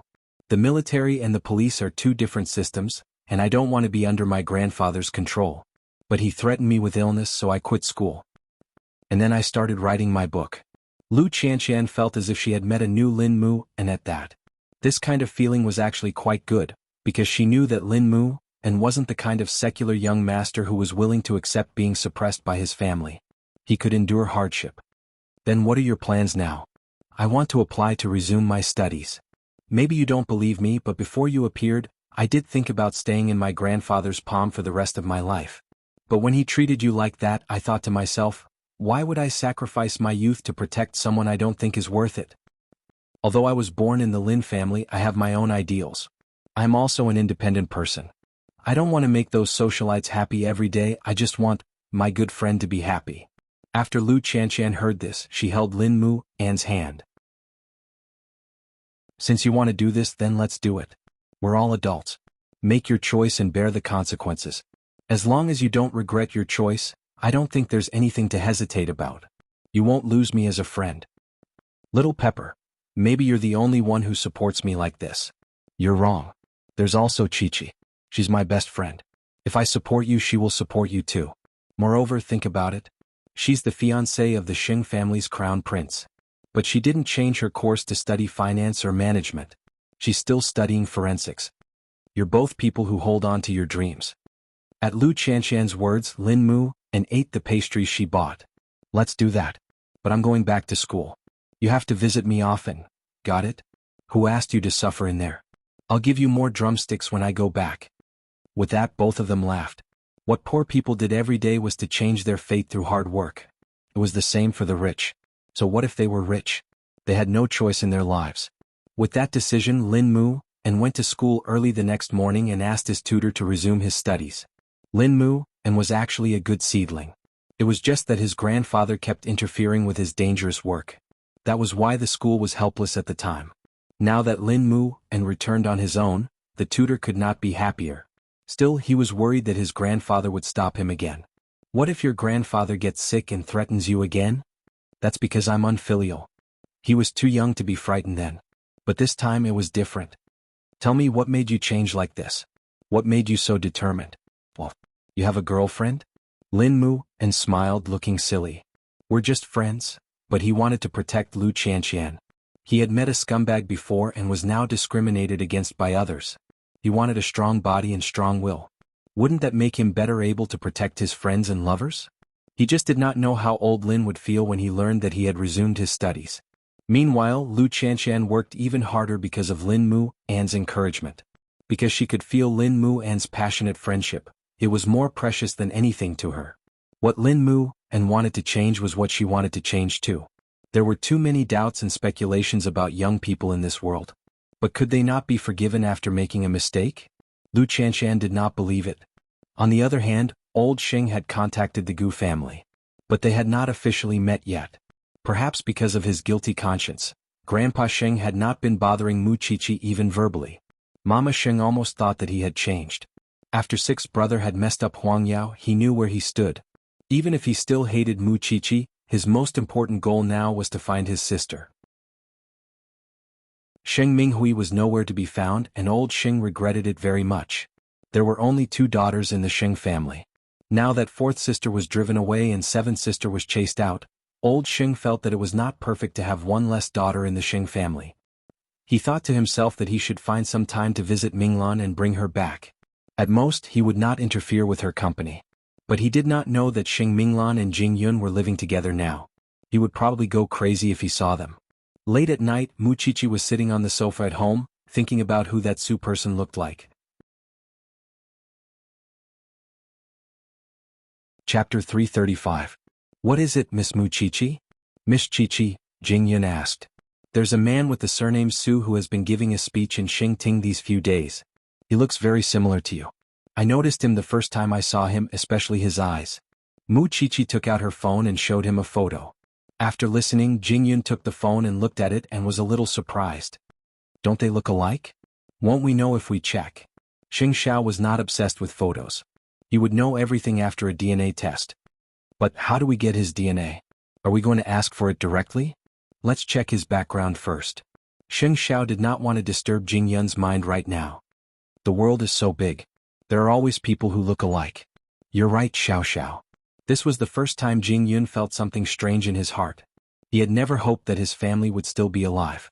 Whether he could find them or not, he was already very satisfied with his current life. In fact, it was good to maintain the status quo.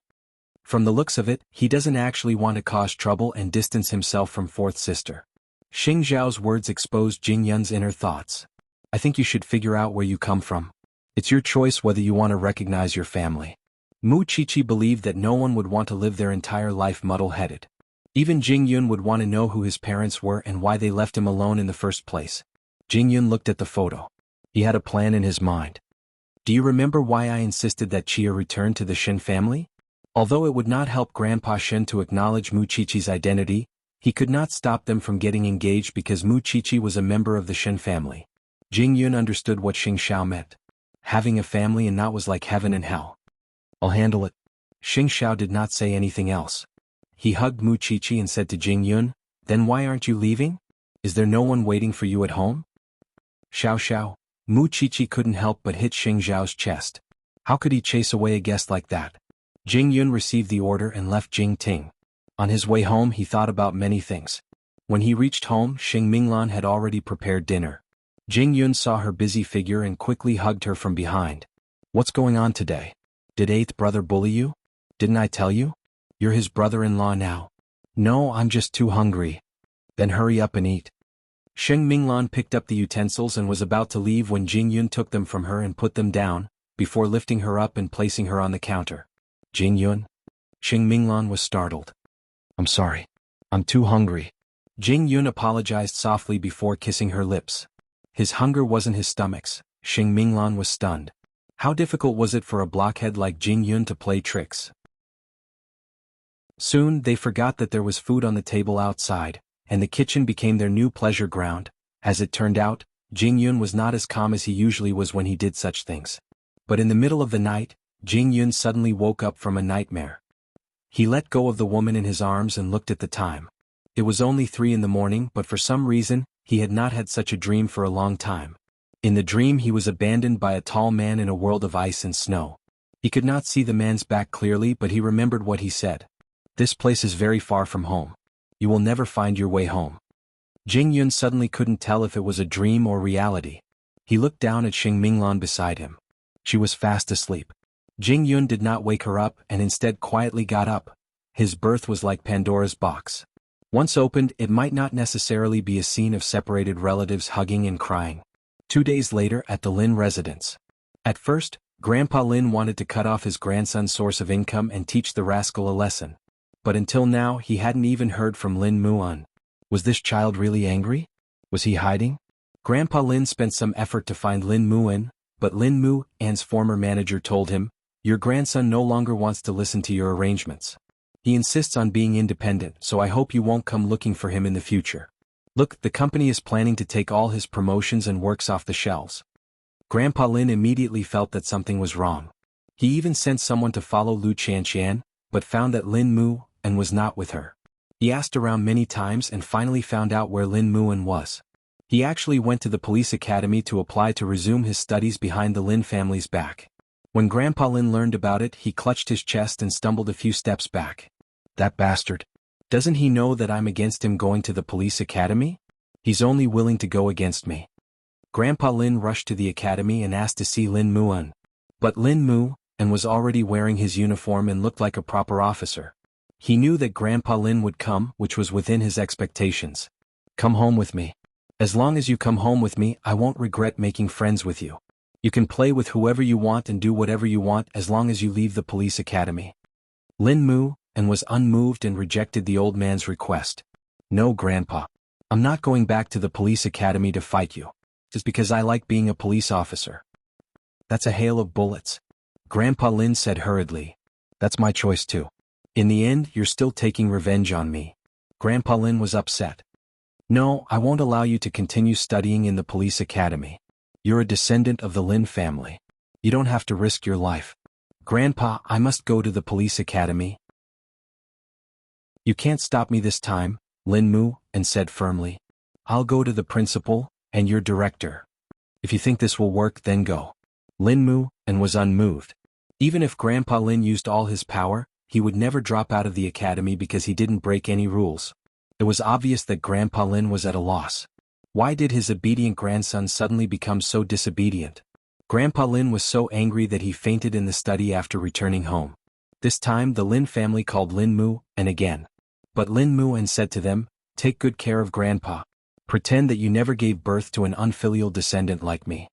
He really didn't compromise because he wanted to become a useful person. Chapter 336. As expected, Lu Qianshan kept her word. No matter how busy she was, she would make time to visit Lin Mu and at the police academy with a drumstick. Because the police academy was different from ordinary universities, the winter and summer holidays were very short, and the students also had to train on the weekends. Sometimes they could go out for a short while in the afternoon, but they were definitely not allowed to stay overnight. So this was a small chance for Lin Mu and to see Lu Qianshan. Lu Qianshan suddenly laughed when she saw Lin Mu and in his police uniform. No, what's wrong? Lin Mu and looked at himself curiously. I'm just not used to seeing you so serious all of a sudden. Lu Qianshan covered her mouth and laughed. But to be honest, it's much cooler than you in a suit. Of course. Lin Mu and still had that little bit of pride. It's a pity that I came back at the wrong time. The police academy is about to start its holidays. I brought you a drumstick. The training must have been tough. It was more than just bitter. Lin Mu and pulled up his sleeves, revealing the bruises on his arms. Although it's tough, I'm happy. Thank you for the drumstick. I'm going to eat. The food in the canteen isn't that good. As Lu Qianshan watched Lin Mu and eat the drumstick, she took out a small box and handed it to him. What is this? Protective talisman. Lu Qianshan explained. It said that being a police officer is a life of bullets. So I wish you a long life. Lin Mu and smiled and accepted the small box. Female CO, you have to study hard too. Don't fall behind me. I'm smart and quick-witted, how can I lose to you? You are a scumbag. Both of them bickered as usual, but for Lin Mu and Lu Qianshan's visit made the physical pain he suffered in the police academy vanish without a trace. When he returned to the police academy, he lay on his bed and opened the gift Lu Qianshan had given him. Seeing that it was really a safety charm, he carefully hung it around his neck. I will definitely grow up to be a friend that can protect you. On the other hand, Lu Qianshan could study harder because of Lin Mu An's encouragement. Everyone was improving and she couldn't always lick her own wounds. Over the last few days, Mu Qiqi had gone out to field several times with her instructor, and returned home every day with different scents. Because it went deep into the hair, there was no way to prevent the smell. No matter how you washed, there would still be some residual smell. Old Sheng had called to inform the entire Sheng family to come home for dinner. In fact, he wanted to discuss a way to bring Xing Minglan home. However, it was inconvenient for Mu Qiqi to attend because the smell on her was unbearable. Xiao Xiao, the old man can't wait for me not to go to the Sheng family's dinner anyway.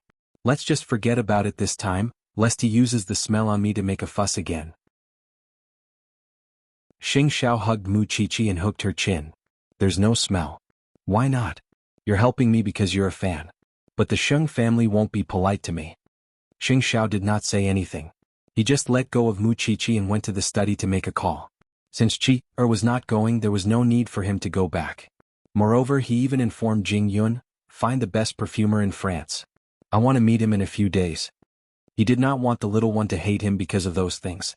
Meanwhile, the Sheng family was already seated around the dining table, although Xing Xiao and Mu Qiqi's seats were empty. The old man glanced at them and asked Mama Xing, "What's going on?" "Eighth brother just called. He's going on a business trip, so he won't be coming tonight. Does he think nothing of me now that he's the CEO of Huangyao? Even if he's not coming, where's Mu Chichi?" Wasn't the old man asking a question he already knew the answer to? Wasn't it obvious that Mu Chichi was coming to be humiliated when eighth brother was not coming? "Father, just tell me what you want." Mama Xing quickly changed the topic. "Seventh sister has been missing for some time and we couldn't find her. That's why fourth sister is the only girl left in our generation, but she's still out there and wouldn't come home. It was because seventh sister was here before. Now that she's gone, you should think of a way to bring her back. No daughter of the Sheng family would want to live in the cage that was the Sheng family. Fourth sister had already tasted freedom outside. Why would she come back?" "Father, you had promised fourth sister that you wouldn't interfere with her life. It's not good for you to go back on your word." He remembered how he had been fickle in front of Xing Xiao before, and how he had lost his position as CEO of Huangyao and 10% of the company's shares. If he were to provoke fourth brother now, he would probably lose even more. "She's a daughter of the Sheng family in the end. I won't interfere with her marriage as long as she comes home." The old man's words were pleasant, but could he not object when he found out that Jing Yun and Xing Minglan were together? Naturally, no one in the Sheng family knew about it. "Xiaoqin, I'll leave this to you. I want our family to be together." Mama Sheng was helpless but nodded in the end. "I'll do my best." Of course, it would be better for Mama Sheng to know than the old man, right? Mama Sheng went to Xing Minglan's company early next morning so that she wouldn't waste her time and could see her before she went to work. But when she saw Xing Minglan's car parked in the garage and was about to get out, she saw Jing Yun getting out of the driver's seat first, before going around the car to drive for Xing Minglan. They were holding hands and their posture was very intimate. Mama Sheng did a double take, suspecting that her eyes were playing tricks on her. That was why she quickly got out of the car and followed Jing Yun, only to find that they were kissing at the entrance of the company. Mama Sheng promptly covered her mouth and quickly returned to her car. What was going on? Why was Jing Yun with fourth sister? With that question in mind, Mama Sheng called Xing Xiao. However, Xing Xiao was in the bathroom and Mu Chichi was the one who answered. "What's the matter, mother?" "Xiao Xiao is washing up." "Chichi, tell me, do you know fourth sister's secret?" Mama Sheng asked straightforwardly. Mu Chichi did a double take, her whole body stiffening. "Mother, indeed you know about it too. This morning, I saw the two of them being very intimate in front of fourth sister's office. These two kids are way too brave. Don't they know what the consequences will be if the old man finds out?" "Mother, don't tell Grandpa, alright? Fourth sister is finally a little happy, but I would keep it a secret for the rest of my life if I could. But this is about marriage and children. Wouldn't your grandfather know?" Mama Sheng was really anxious. "I saw the two of them come to the company together this morning. How far have they progressed?" "Stop." Mama Sheng understood what Mu Chichi meant. Chapter 337. Why aren't you doing anything? Mama Sheng was beside herself. Even the rest of the Sheng family wouldn't accept Jing Yun as the Sheng family's son-in-law, let alone the old man. Just because Jing Yun has nothing? Xing Xiao, that won't work. You and Mu Chichi could get engaged because she's the Shen family's granddaughter, but Jing Yun? Mom, do you not like Jing Yun too? Xing Xiao asked in return.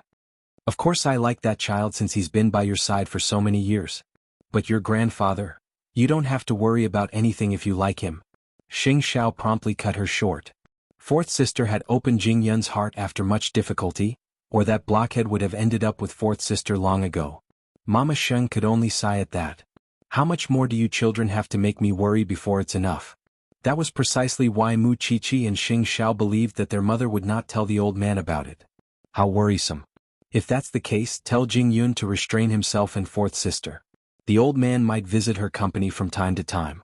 If Jing Yun knew that Mama Sheng had found out about their relationship, his heart that had just been opened would instantly close again. Mu Chichi couldn't help sighing when Xing Xiao put down his phone. It's lucky that Mom found out first. The consequences would be unthinkable if it was Grandpa. Call fourth sister later and tell her about it in a roundabout way, so that she'll be careful of Jing Yun's emotions. Mu Chichi nodded. Got it, Xiao Xiao. Still, this matter has to be resolved. Check his identity first.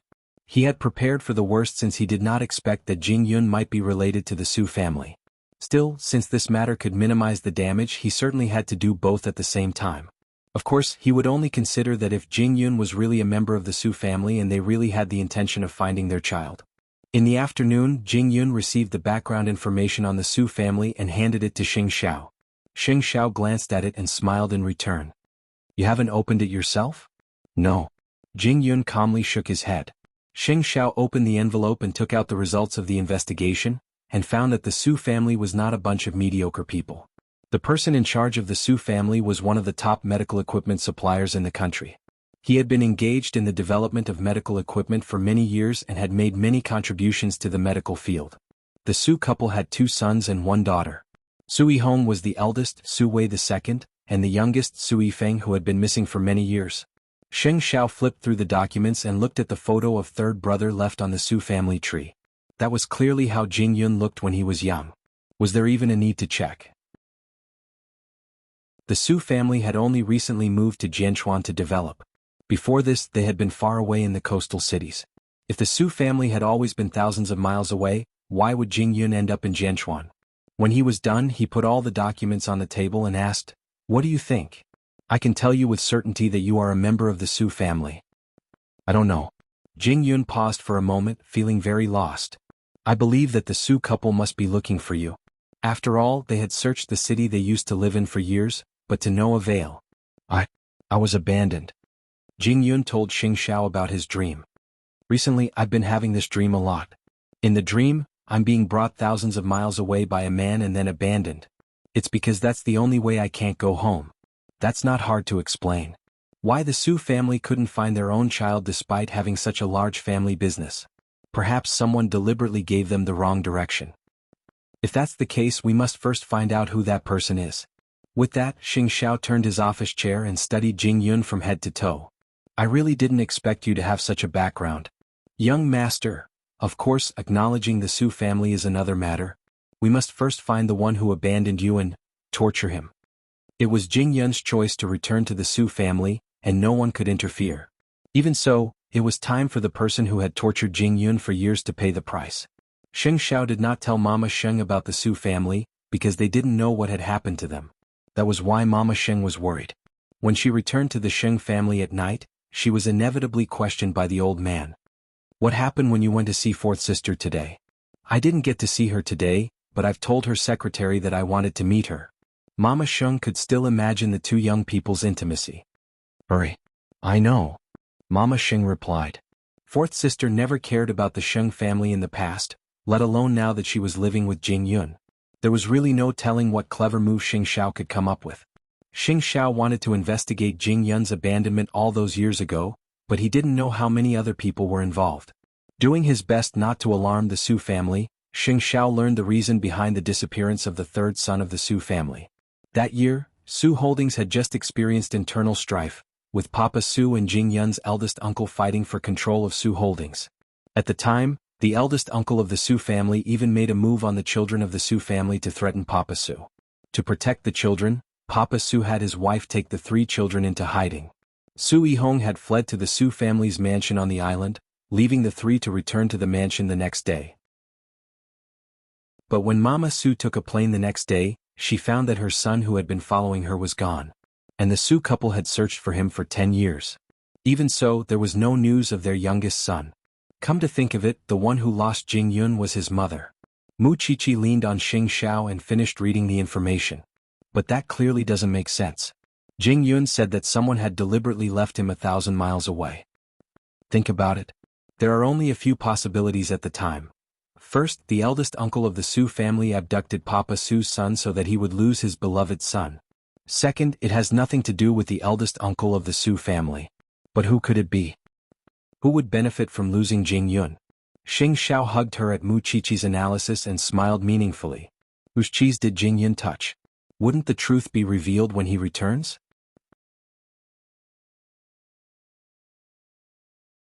Chapter 338. He's afraid that the Su family is just like the Xing family, scheming against each other, and afraid that he can't protect fourth sister. It's only natural that Jing Yun would be afraid. If Mu Qiqi didn't love Xing Xiao so much that she couldn't live without him, why would she go to such a dangerous place like the Xing family? Still, I have the feeling that giving in won't reap good results. If Jing Yun was really killed by someone, I would definitely find the culprit if I were him. Sheng Xiao looked down at Xiao Qi'er and couldn't help chuckling. It's good that you know how to take revenge. Mu Qiqi couldn't help pushing him away when she saw him approaching. Don't get so close to me. I stink. Sheng Xiao did not move away from her. Instead, he hugged her tightly in his arms. I don't despise you and you despise me? The French perfumer will come tomorrow, and I'll have her make a perfume specifically for your skin. Will it really work? Mu Qiqi asked. It definitely will. Mu Qiqi couldn't help reaching out to unbutton Sheng Xiao's shirt at his words. You're the person who treats me the best in this world. So? Mister, do you want to marry me? Mu Qiqi asked flirtatiously. Sheng Xiao said nothing else and simply grabbed Mu Qiqi's hand, flipping her over and pressing her beneath him. Since she was offering herself to him, he wouldn't hold back. Late at night in Sheng Minglan's apartment. Jing Yun knew everything about himself, but he didn't tell Sheng Minglan a single word. It wasn't because he hadn't thought of how to handle it yet. He must find the culprit, but he wouldn't know who it was without contact with the Su family. Jing Yun, you've been distracted all night. What's wrong? Jing Yun shook his head and continued watching TV with Sheng Minglan in his arms. What would you do if I'm not me? What do you mean? Jing Yun didn't answer. Instead, he lifted Sheng Minglan's chin and kissed her. It was a long time before he released her. Sheng Minglan's face was flushed now. We don't seem to have any restraint these days. I won't disturb you if you want to rest tonight. Jing Yun said. That's not what I mean. Minglan, are you really willing to be with me for the rest of your life regardless of who I am? Even if I have nothing? Sheng Minglan was sure that Jing Yun was behaving strangely. She turned to look at him. Aren't I doing that now? I love you as a person and the feelings you've shown me for so many years. They're not worldly possessions. I want to marry you. Having said that, Jing Yun picked Sheng Minglan up from the sofa. How could a man not be affectionate when he had his lover in his arms? Blushing, Sheng Minglan could only hug his neck tightly and enjoy his most tender kisses and caresses. It was also on this night that Jing Yun made a very important decision. On the other hand, Mama Sheng had not made any progress with Sheng Minglan, which annoyed the old man. He wanted Sheng Minglan to come home, but he did not know how to appear before his granddaughter. All along he had asked someone to look for Sheng Minglan's address, though he did not know how he could appear in front of his granddaughter. That was why he went to Sheng Minglan's new company after running out of ideas. Of course he did not go there himself. So, having exhausted all his options, he went to Sheng Minglan's new company to see if there was any news about Seventh Sister. But when he arrived at Sheng Minglan's new company and revealed his identity, he was stopped by the secretary. I'm sorry, Chief Sheng is not in the office right now. In fact, Sheng Minglan was having lunch with Jing Yun near the office. Even during lunch break, Jing Yun did not let go of the chance to meet Sheng Minglan. Helpless when he did not see her, sixth brother turned to leave Sheng Minglan's office. But just as he stepped out of the door, he saw Jing Yun and Sheng Minglan entering the office one after another, and when no one was paying attention, Sheng Minglan tiptoed and kissed Jing Yun's cheek. Sixth brother was left dumbfounded. Not knowing what was going on, he quickly hid in a corner. It was only after Jing Yun left that he returned to Sheng Minglan's office. Sheng Minglan had already learned about sixth brother's visit from her secretary. But when she turned around and saw this person, her heart skipped a beat. Could he have seen everything just now? What are you doing here instead of working at Huang Yao? Fourth sister, I want to know if you've seen seventh sister. Or did she contact you on her own? No. Sheng Minglan shook her head. You should know how much seventh sister hates me. Why would she come looking for me? If that's the case, you should go back to your work, fourth sister. Sheng Minglan had wanted to ask sixth brother if he had seen anything he shouldn't have. But since sixth brother did not mention it, she would be exposing herself if she poked at him. In fact, sixth brother was not harboring any ill intentions. He simply believed that Jing Yun was not good enough for his fourth sister. That was why he went straight to Huang Yao after he left Sheng Minglan's office, dragged Jing Yun to the balcony and interrogated him. What is your relationship with fourth sister? Jing Yun stared at sixth brother in shock, but soon regained his composure. Tell me, you toad. Are you still hoping to eat a swan? Let me tell you, I won't tell Grandpa about this for the time being, but you have to leave my fourth sister immediately. You have to know that being with her is harming her. If Grandpa finds out, he'll definitely beat her to death. I hope that sixth young master would keep his word and not tell the chairman about this. I won't say anything if you leave fourth sister. Otherwise, I'll have to let Grandpa handle this. I'll handle my own business. You know very well who you are, Jing Yun. You've been with eighth brother for so many years, but you're still an outsider and an orphan at that. You're just a servant and a dog of the Sheng family. Jing Yun's gaze sharpened at the last word. Still, sixth brother did not think that he was wrong. Either way, you have to leave fourth sister now. I'll give you 1 day or I'll tell grandpa tomorrow. Jing Yun said nothing as he watched sixth brother leave. Still, he should be more careful and not have too much intimate contact with Xing Minglan when they were outside. Now that sixth brother knew, and saw it by accident, there would be a huge uproar if he told the chairman, and the entire Xing family would be in a mess. Chapter 339. Jing Yun kept his cool and told Xing Xiao about it. Xing Xiao glared at him when he heard it. Don't you know how to restrain yourselves? My mom saw it too. Jing Yun's entire body stiffened at that. How could a first-time lover know how intimate they appeared in front of outsiders? After all, both he and Xing Minglan only had eyes for each other at the time. It's easy with my mom since she's on our side. But as for sixth brother, you know that he has a grudge against us because of what happened to seventh brother? Still, it's not difficult to pacify him for now. Still, you have to make plans for that. I'm going to meet the Su family. Jing Yun answered. Because he wanted to uncover the truth, he did not want to be left in the dark. More importantly, he wanted to return to his rightful place. At least he was not a dog of the Sheng family in sixth brother's eyes. Xing Xiao was naturally unaware that sixth brother had said that to Jing Yun. He would not be sitting still if he did. Whatever the case may be, sixth brother was a ticking time bomb.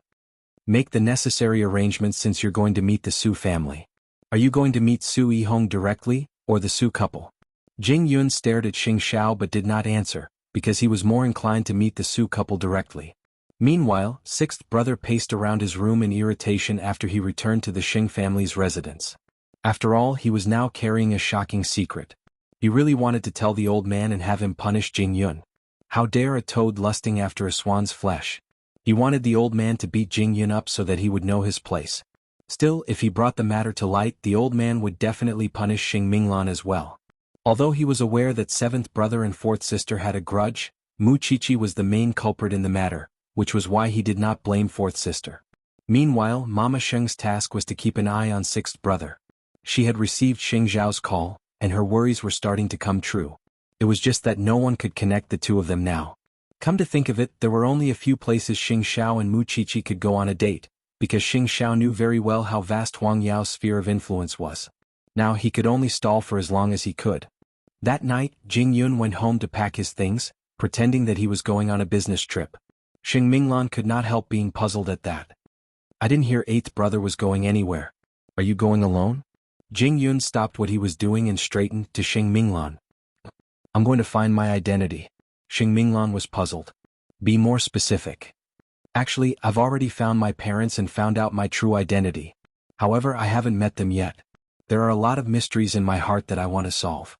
So, I plan to make a trip there. Xing Minglan suddenly understood why Jing Yun had been acting strangely lately. Why did you only tell me now? Xing, to Xing said, Yun said, I say, I'll go with you. That way I'll be the first to know if anything happens to you. Otherwise I'll just be on tenterhooks. But sixth young master saw us today, and I'm afraid he wouldn't be able to stop himself from telling the chairman. That's why I'm entrusting you to him. You can stay in Jingting for a while so I won't have to worry. Jingyun, I said I'll go with you. Xing Minglan was insistent. I want to know why your family would abandon you. Jingyun was helpless but compromised. By the time we get back to Jianchuan, the news would have spread. It would come sooner or later, wouldn't it? Xing Minglan was not afraid at all. In fact, she was a little delighted. After all, she had long wanted to tell the world about Jing Yun's identity. She loved him and wanted to be with him, and no one could separate them. Sleep for a while. I'll pack. Since Su Holdings had not fully moved here, the Su couple often stayed in other cities. Xing Minglan nodded and held Jing Yun's hand tightly. No matter what happens, I will face it with you. I'm weak, but I'm not afraid of anything as long as I'm with you. Jing Yun called Xing Xiao and asked him to keep sixth brother in check for now, or at least not let it happen when he was not in Jianchuan. Deep down he was retreating. He did not want to bring Xing Minglan any pain. But now, this woman was holding his hand so firmly and staying by his side. If he retreated, he would not be a man anymore. After all, the two of them were already husband and wife. Regardless of what the future held, he would first work hard to resist the mountain that was old Sheng. He would sacrifice everything for Xing Minglan, even his own life. Holding hands, the two of them sat in the airport lobby. This time he was really going to find the answers to his parentage. Jing Yun is getting braver. Mu Qiqi was relieved when she learned that they were leaving together. Although there's no telling when sixth brother, that ticking time bomb, would explode. Do you think Jing Yun is still afraid? He was not afraid. He would stand in front of Xing Minglan even if thousands of arrows pierced his heart. I hope Jing Yun's trip ends well. Even then, Mu Qiqi was not aware of what old Xing was up to in secret. She was worried about Jing Yun and Xing Minglan, but did not know that her own situation was the one that worried her the most. After all, old Xing had gotten in touch with the Gu family as he wished, and had a preliminary conversation with them. As for whether his plan could come to fruition in March, it all depended on whether Miss Gu was willing to cooperate. On the other hand, sixth brother could not sit still for the entire day.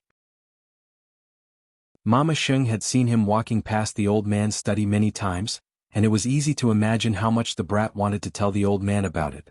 His sister was already guilty of the most heinous crime. Was he going to be the same as her? Sixth brother believed that he was keeping his word. After all, he had given Jing Yun one day to break up with Xing Minglan, and he could not break his promise before the day was up. Unexpectedly, when he called Jing Yun the next morning, he found that his phone was not in the service area, just like Xing Minglan. Could they have eloped because they knew that disaster was coming? Chapter 340. Sixth brother immediately wanted to go to the old man, but ran into Xing Xiao on his way to the old man's study. Xing Xiao was wearing a black handmade suit, his figure appearing tall and slender as he stood in the corridor of the Xing residence. Sixth brother, where are you going? Sixth brother glared at Xing Xiao and pointed at his nose, scolding him. You found yourself a good-for-nothing Mu Qiqi. Why would you ruin fourth sister's life? I don't understand. What happened to fourth sister? Stop playing dumb. By the way, the project manager in Africa has resigned. Why don't you go over and replace him? Xing Xiao smiled. I was just about to talk to the old man about this. Why don't we go together? Tell me, where did Jing Yun go? Why isn't your phone in the service area? I asked him to go on a business trip. What about it? Xing Xiao's expression was calm throughout. I told this toad to break up with fourth sister. In the end, he eloped with fourth sister. I'm going to tell grandfather about this. All right, you can go and tell old master. No one can stop you, but you have to think about what happened to seventh sister because she framed her. Xing Xiao stared coldly at sixth brother. You can tell the old man about this, and he could ask Jing Yun to leave and disappear from this world. But you should know how much fourth sister would hate you in the end. In the end, this is fourth sister's business. What does it have to do with you? Sixth brother looked at Xing Xiao, especially at his eyes. They were long, narrow and deep, and there was no telling what he was plotting. It was unfathomable. Jing Yun is your assistant. He's just a dog of the Sheng family. At least he has done something for the Sheng family. What have you done for the Sheng family? Xing Xiao asked sixth brother in return. Every penny you spend now is thanks to Jing Yun. What right do you have to be so shameless and call him a dog? Is that so? So does he want something of a higher class, a loyal dog? Pack your things and go to Africa immediately. Otherwise I'll freeze your account. Xing Xiao did not want to be entangled with sixth brother. After all, they were like fire and water because of what happened to seventh sister. Who are you to decide whether I stay or leave? Because I am the president of Huang Yao. With that, Xing Xiao turned around and left. Speaking of which, didn't you also contribute to this? Also, you call Jing Yun a dog, but in my heart, you're worse than a dog. I'll give you 2 hours to check in, or you'll have to bear the consequences. Sixth brother was reluctant. Xing Xiao was clearly doing that to stop the old man from learning about Jing Yun and fourth sister. A loyal dog wanted to marry the young lady of the Sheng family? Most importantly, Jing Yun was Xing Xiao's assistant, or sixth brother wouldn't bear such a grudge. Xing Xiao did not go to Grandpa Sheng's study. Instead, he went to his mother's room. When Mama Sheng learned about it, she shook her head. This won't stop sixth brother. I don't want to stop him, Xing Xiao replied. Let him cause trouble and anger the old man. It's just right. But what about Jing Yun and fourth sister? Did he really run out and hide? Eloped? Mom, Jing Yun went on a business trip. Fourth sister just followed him. But if the old man asks, how should I answer? Mama Sheng was very worried. Just say that Jing Yun went on a business trip with fourth sister and nothing else. We'll talk about it when they come back. Even if sixth brother goes to the old man to make a fuss, the old man would have to believe him. You just have to pretend you don't know anything. But they would have to face. Sure. Xing Xiao gestured for her to calm down. Meanwhile, Jing Yun and Xing Minglan had successfully checked into the hotel. To smoothly meet Su matriarch, Xing Minglan used her company's name to meet the Su couple. The Su couple were surprised when they received the invitation, since Xing Minglan's department store and the medical industry had no potential for collaboration. Why would she meet the old couple? Still, the couple agreed to meet at 6 in the evening. Xing Minglan looked down at Jing Yun when she read the reply. Nervous? Jing Yun shook his head. To convince them, I brought a picture of you when we were young. Jing Yun reached out to hug Xing Minglan. Although he didn't say it, Xing Minglan could feel that he was nervous, and his body was trembling. You'll see them tonight. Meanwhile, at the Sheng residence, sixth brother was packing his things early in the morning, which caught the old man's attention. Where are you going? Africa. Sixth brother replied irritably. Can't help it. The CEO of Huang Yao has a lot of influence. What can I do when he wants me to be in charge of a project in Africa? Since eighth brother sent you, just treat it as training. The old man glared at him. Aren't you curious, grandfather? Why would eighth brother send me to Africa? Do you think I don't know about your grudge? You hate eighth brother and Muchichi because of seventh sister. Sixth brother couldn't help laughing at that. Our Sheng family is really inviting a wolf into our house. Grandpa, why don't you ask your eighth brother where his assistant went and where fourth sister went? Hearing this, Grandpa Sheng couldn't help but frown. What do you mean? What I mean is, you might have a poor grandson-in-law. You mean, that's impossible. The old man didn't believe it. It had been so many years and it would have happened long ago if Jing Yun and fourth sister really had something going on. They wouldn't have waited until now. I saw it with my own eyes. They kissed and even went on a business trip together. Aren't you worried at all, grandfather? Hearing this, the old man's body stiffened. It's best if you investigate this in private. They might have been living together a long time ago. Ask eighth brother. He can think of 1,000 ways to brush you off. The old man took a deep breath and waved at sixth brother. Hurry up and leave. Don't be an eyesore. Sixth brother snorted coldly. He wouldn't believe that eighth brother would have the ability to marry Jing Yun into the Sheng family. But did Jing Yun need to marry into the Sheng family? The old man was upset when he heard the news, and promptly sent someone to Xing Minglan's company to investigate. He found out that Xing Minglan and Jing Yun were really close, having meals together and getting off work together almost every day. What else could it be if not a couple? In fact, Xing Xiao didn't stop the old man from investigating. Otherwise, he wouldn't have found anything if Xing Minglan's company explained everything. What could he do even if he knew now? The old man became more furious the more he thought about it. Unable to contact Jing Yun and Xing Minglan, he called Xing Zhao's phone. Get your ass back here.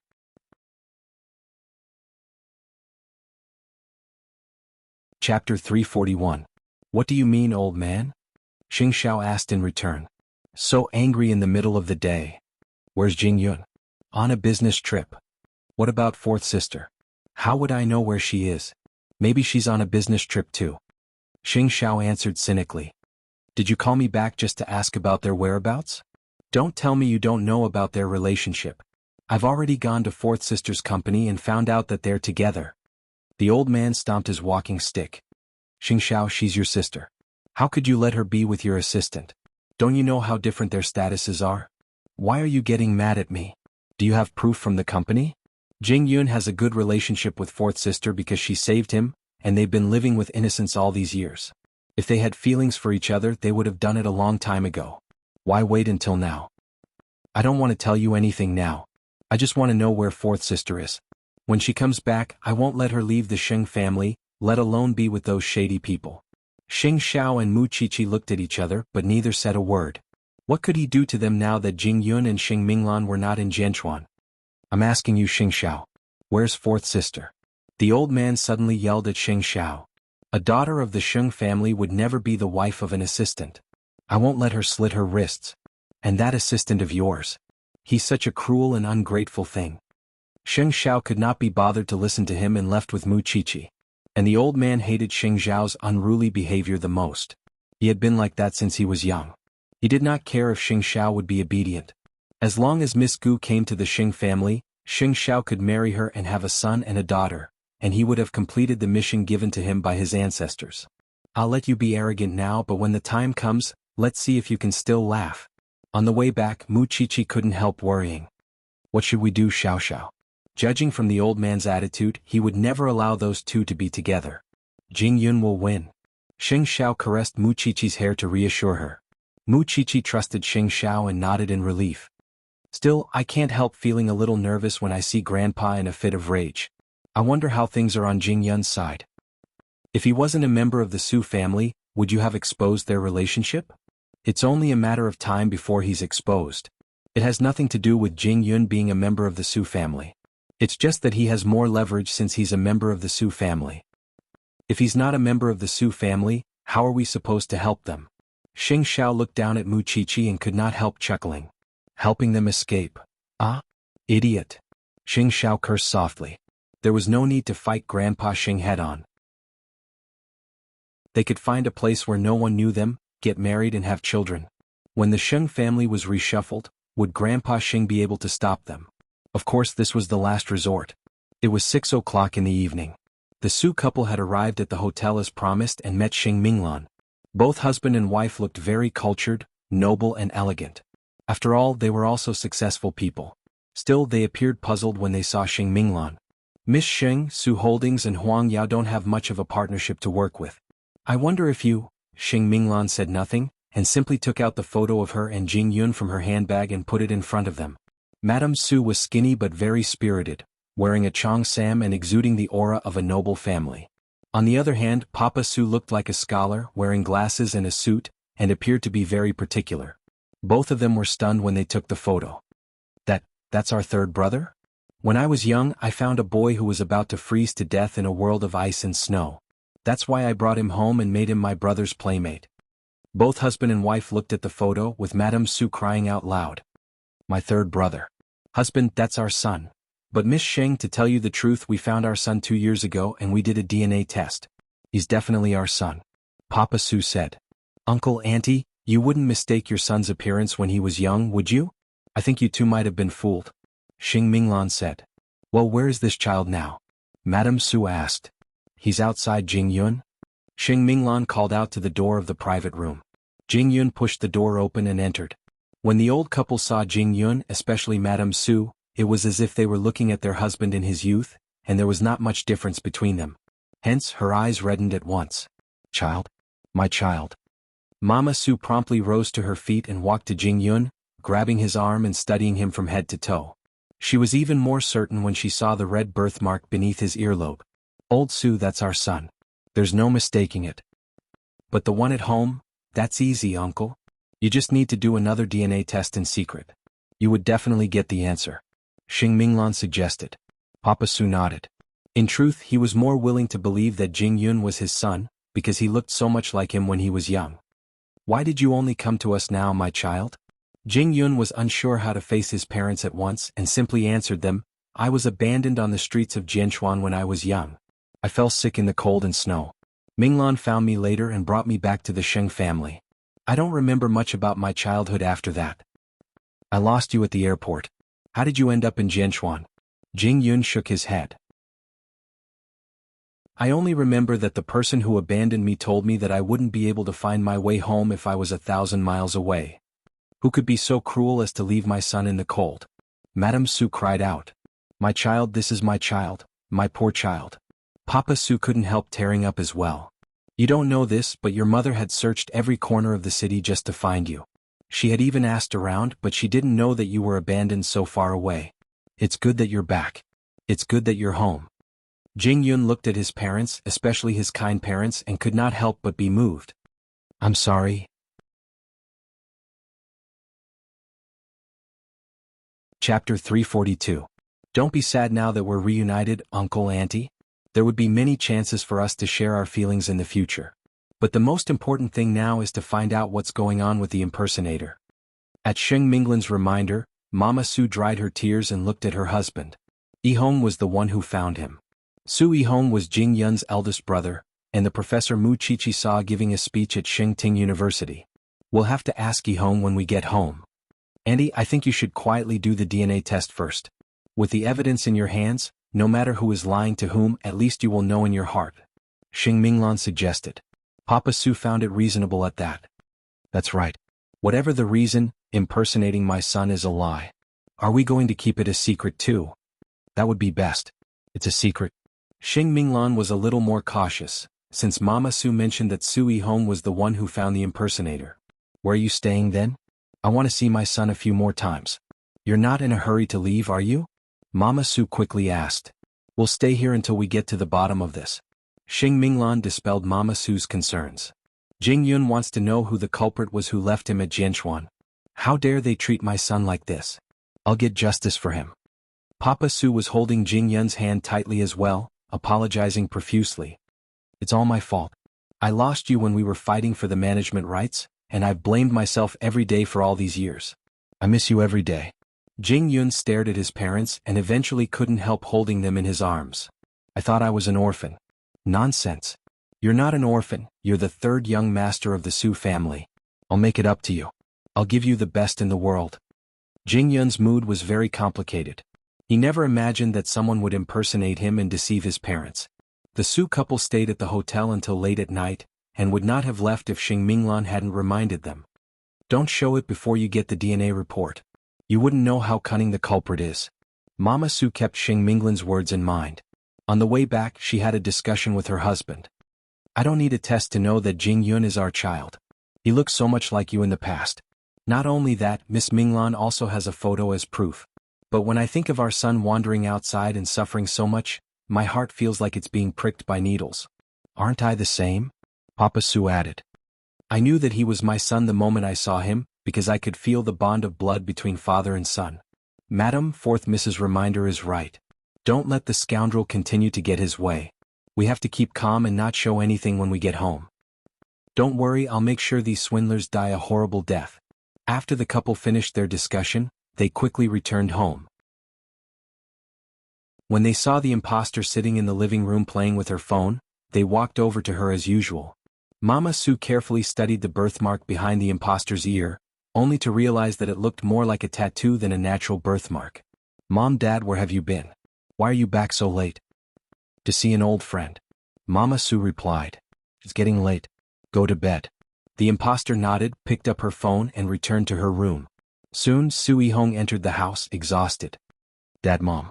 Yihong, how are the preparations for moving to Jianchuan coming along? Papa Su asked. Dad, the environment there really isn't as good as our home. Are you sure you want to move there? Of course. It's a sad place for us and I want to start a new life with your brother and sister. Didn't we agree on that when we found your brother? Su Yihong nodded. All right, the preparations are almost done, and the place to stay is ready as well. Our family can move there anytime. That's good. The couple did not bat an eyelid at all. It was only when the brothers went to bed that they quietly took the imposter's toothbrush and sent it to the hospital's forensics department, paying a hefty fee to have it processed as soon as possible. Jing Yun's reunion with his parents went smoothly, but it also gave rise to more questions. For example, where did Su Yihong find the imposter? Did he do it on purpose or was he a victim too? Jing Yun had been abandoned before, and now an imposter had appeared in the Su family. They found it hard to believe that it was all a coincidence. That night, Jing Yun told Xing Xiao about what happened, and Xing Xiao was intrigued. There's actually an imposter. Young master, what do you think about this? Be careful of your eldest brother. Xing Xiao simply watched. Moreover, the old man already knows about your relationship with fourth sister, and he's on the verge of losing his mind. When are you coming back? It would take around 3 days for the DNA report to come out. And here I thought it was just a simple reunion. I didn't expect there to be so many complications. Xing Xiao showed great interest in the matter. Someone is toying with you. How do you plan to retaliate, Jing Yun? As someone around Xing Xiao, he did not know what it meant to be taken advantage of. Especially when it was such a grudge. I'll make him wish he was dead. Mu Qiqi was lying on Xing Xiao's chest, and her tired head was immediately refreshed when she heard their conversation. I didn't think that someone would really impersonate someone else's son. Of course, it's easy to fool everyone with a fake DNA report, especially when the Su couple misses their son so much. It's great that everything is going well for Jing Yun. Hurry up and do the DNA test, chase away the imposter and find out the truth. Do you want to join in the fun? Xing Xiao asked the little one in his arms, raising a brow. You're on vacation anyway and I could go around with you. You're afraid that there's a mastermind behind this and Jing Yun might fall for it. Mu Qiqi immediately saw through him. Of course I'm fine. It's just that Grandpa might ask about your whereabouts. He doesn't care where I go. That's settled then? Mu Chichi appeared a little excited. And you really are like a real brother to Jing Yun Xiao Xiao.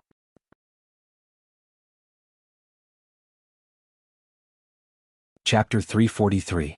While Jing Yun and Xing Minglan could wait for 3 days elsewhere, old Xing could not. And now Xing Xiao had left Jianchuan with Mu Chichi. What did that mean? Things between Jing Yun and Xing Minglan were definitely not as simple as Xing Xiao made them out to be. Was there anything else that could be said for Xing Minglan and Jing Yun leaving together? The old man was very angry. In fact, he was absolutely furious. But now that Xing Xiao was not in Jianchuan, the old man simply told Mama Xing when he had a meeting at the Xing residence that night, "You gave birth to our son. It's your business to find him, but when Xing Xiao comes back, I hope that he will explain clearly what happened to fourth sister and that ingrate. As for fourth sister, I'll keep sending people to look for her." Mama Xing said nothing because she was angry too. "I gave birth to our son, but I'm not the only one who should educate him, am I? Moreover, what happened between fourth sister and Jing Yun is ultimately a personal affair between them. Why should my son have to explain himself? Father, you don't have to put on an accusatory attitude. You're basically saying that Xing Xiao harmed your granddaughter." The old man was naturally even more displeased at Mama Xing's words. "Xiaoqin, have you been influenced by Mu Chichi recently and forgotten who you are? You're the matriarch of the Sheng family. You're in charge of the family and everything. Who else should I look for if not you when something happens to the Sheng family? I'll relay your message when Xing Xiao comes back." Mama Sheng was too lazy to argue with the old man. Whatever happened to the Sheng family, it was someone else's fault. Isn't that it? The old man was furious and irritated. Xing Minglan had chosen a watchdog of the Sheng family instead of anyone else. She was the young lady of the great Sheng family. Jing Yun? Who the hell was Jing Yun? How dare he scheme against the Sheng family? To prevent Jing Yun from causing more damage to the Sheng family, the old man promptly ordered everyone in Huangyao to suspend Jing Yun from his duties. What a toad lusting after a swan's flesh, a fool's dream. On the other side, Xing Xiao had brought Mu Chichi and Jing Yun to meet up. Naturally, Jing Yun also learned from Xing Xiao that the old man was furious. Xing Minglan was a little worried. When she was resting at night, she sat on the bed and looked at Jing Yun. "I want you to promise me that you won't leave me behind no matter what happens. You won't say that you want me to go back to the Sheng family alone for my own good." Jing Yun turned and stared at Xing Minglan solemnly, holding her slender right hand as he calmly replied, "Since we're together, I naturally won't abandon you. This has nothing to do with whether or not I'm a member of the Su family. Even if I've always been an orphan since I've gotten you, I won't let go of you so easily no matter what." Xing Minglan only hugged him when she heard that. "You promised me. You can't go back on your word. Come?" Jing Yun lifted the blanket and sat on the bed, holding Xing Minglan tightly in his arms. "I mean what I say." After loving Xing Minglan for so many years, Jing Yun had long since fused her into his flesh and blood. And since they were together now, he naturally wouldn't simply push Xing Minglan away. Moreover, Xing Xiao was there. Even if the entire world couldn't believe it, it wasn't as if there was no turning back as long as Xing Xiao was there. Seeing that Xing Minglan had fallen asleep, Jing Yun whispered softly to her in the dark, "I'm so useless, aren't I? I have to rely on young master for everything." The Su family. It wasn't calm right now. The DNA test results would be out tomorrow morning due to the urgent processing. Although there was no suspense in the Su couple's mind, they were still nervous when they really had to face the evidence. "Old Su, if our son is confirmed to be an imposter, wouldn't Yihong be fooled too?" "Of course," Papa Su replied. "Or would your eldest son deliberately lie to you? What's there to lie about? Why aren't you two asleep yet?" Behind the screen, Su Yihong had just entered the house when he sensed that his parents were having a serious discussion. "Oh, I'm asking your father when we can move to Jianchuan, and he said that you've already done it." Mama Su quickly changed the topic and answered her eldest son. Su Yihong nodded and put down his briefcase. "Are you in a hurry, Mom? I'm just thinking that since we have to leave sooner or later, we might as well use this chance to get there earlier." "Well, I'll hurry the people down there to get ready." "Okay." The Su couple shared a look, but neither of them told Su Yihong about it, because they remembered Xing Minglan's instructions that it would be best if they had the evidence before revealing it to their family. "Well, I'm going upstairs to rest," Su Yihong told his parents. His parents nodded and naturally didn't continue the topic. Meanwhile, Su Yihong was still feeling uneasy when he went upstairs, and so knocked on his brother's door. Keep an eye on Mom and Dad over the next few days. I have the feeling that they're hiding something from us." The imposter nodded and scratched his head. "Bro, what is it?" Su Yihong turned and asked. "Nothing." The imposter was actually suspecting that his toothbrush had been swapped out. Although the one he was using now was no different from the one he used before, he had the feeling that it was a little new. Of course, Mama Su had swapped it out in secret. Even so, he didn't dare to tell Su Yihong, afraid that he would accuse him of making a mountain out of a molehill. The next morning, Mr. and Mrs. Su left the Su residence with the excuse that they were visiting a friend, and met up with Jing Yun and Xing Minglan at the appraisal center. The results are out. The staff of the appraisal center handed the results to Papa Su. "This is the urgent document you had to process."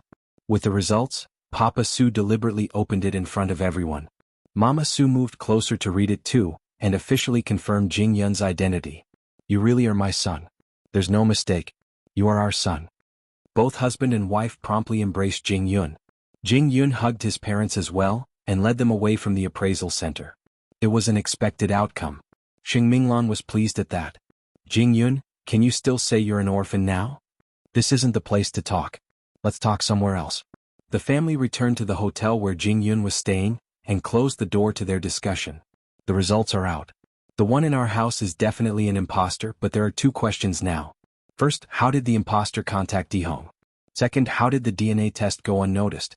Since Yihong was the one who did both, I can't help but be suspicious," Mama Su said to Papa Su.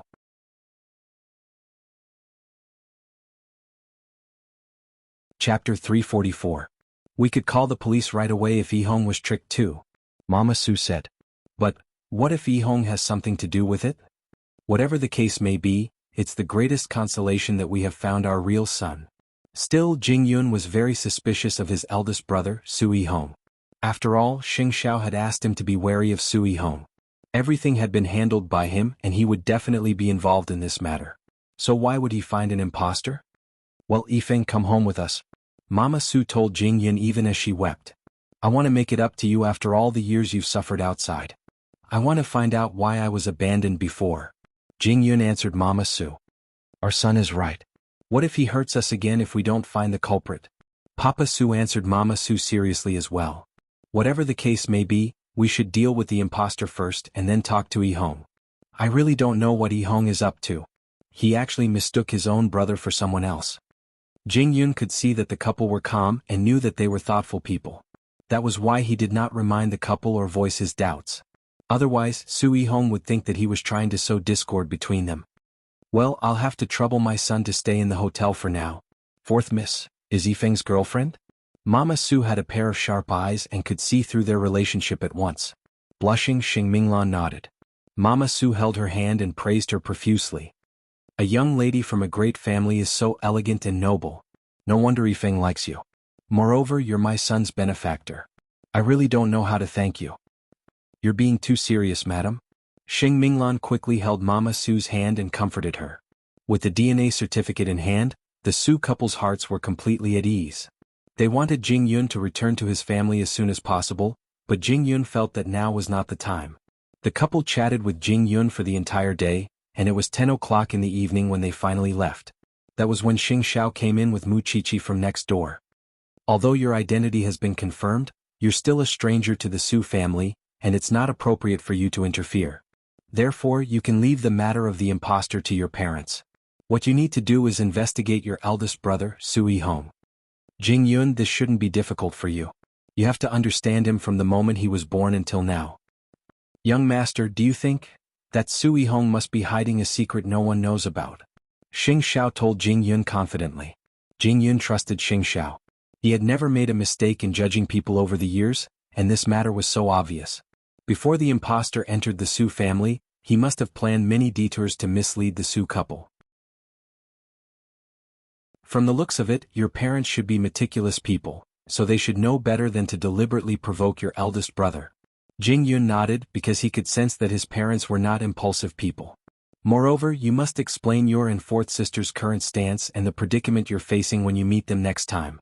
Otherwise, people could easily misunderstand that you're plotting something against Su Holdings when the Sheng family is oppressing you."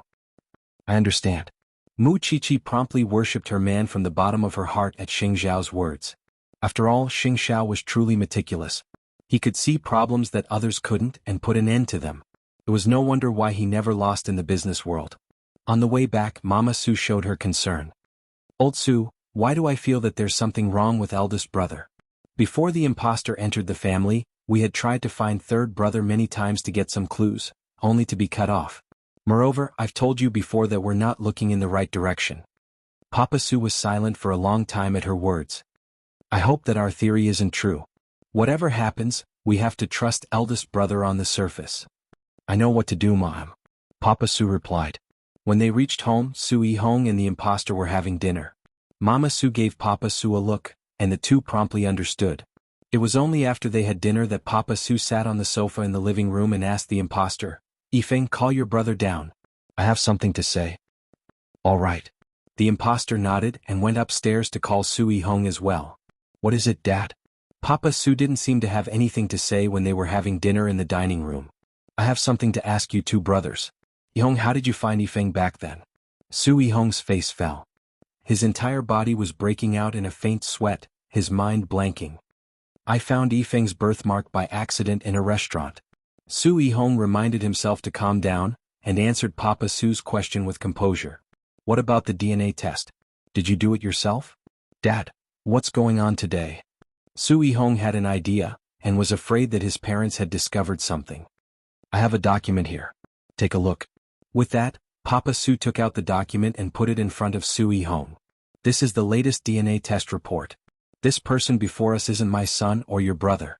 The matter was exposed, but the two of them were not flustered. Su Yihong and the impostor promptly knelt before them. "Dad, I'm sorry." "Why?" "Because I don't want to see Mother keep searching. We don't even know if third brother is dead or alive in the sea of people, and it's too hard to keep searching like that. Moreover, I'm afraid that Mother's paranoia would worsen, which is why I arranged for this child to be your son." Su Yihong confessed honestly. "It's only bloodline if we find our own flesh and blood. It's all meaningless if it's not our own child," Papa Su told Su Yihong. "Do you know how much this hurts your mother?" "Dad, it's all my fault." Su Yihong took all the blame on himself. That way, even if it was a lie, it was because of his filial piety. "We found your real brother," Papa Su then told them. "Since this child isn't ours, I'll let you go since you didn't mean to deceive us. Go wherever you want." Su Yihong felt as if he had suffered an even greater blow when he heard that.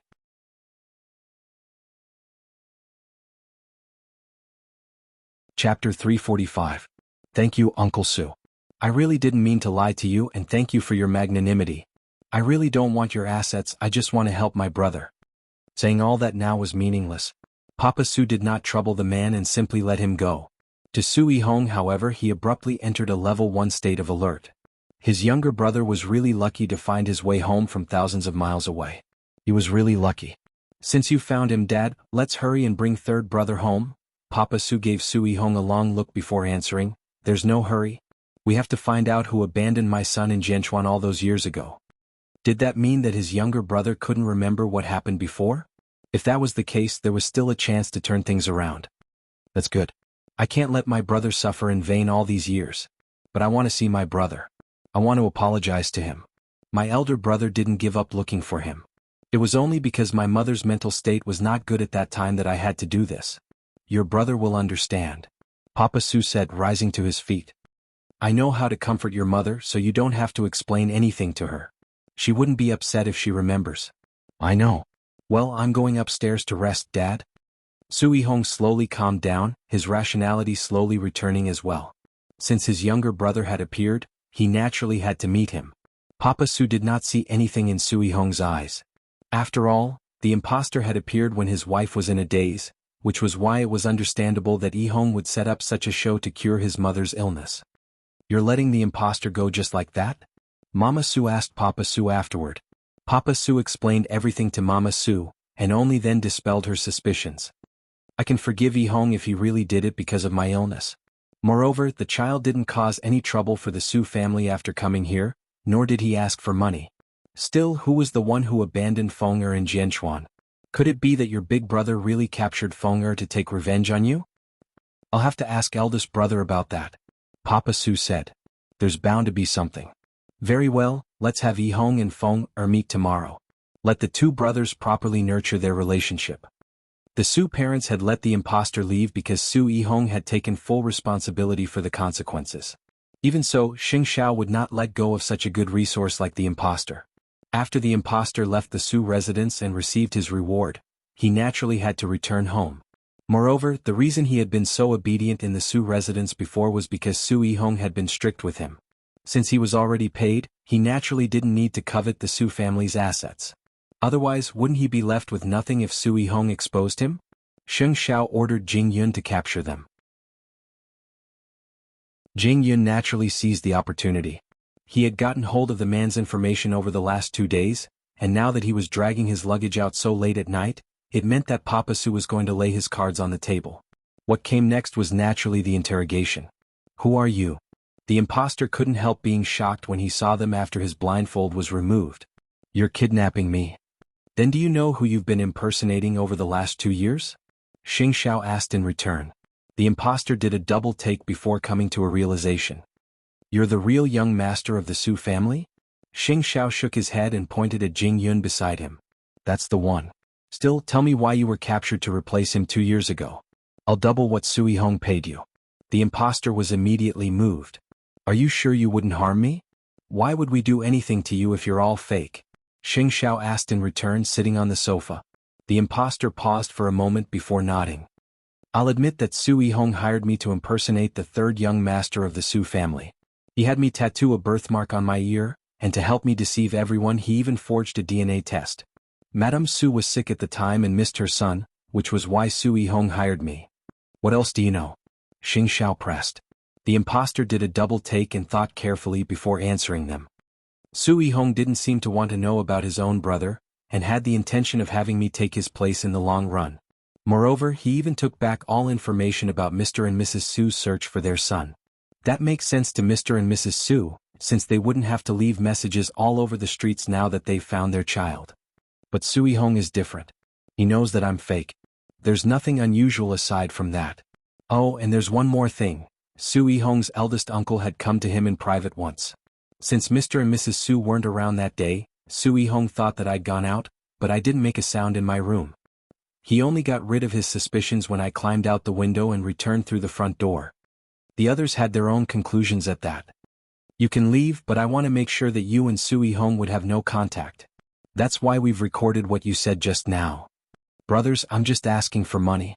Now that both sides are paying me, I'm not a greedy person and know when to stop. The impostor was honest. Don't worry. I'll leave the country right after I get the money, and I'll send you a confirmation message. If Su Yihong learns that you've leaked that to us, I'll find you at the ends of the earth. The impostor studied Xing Xiao closely, finding him increasingly familiar the more he looked at him before pointing at him. You're Xing Xiao, the crown prince of Huangyao.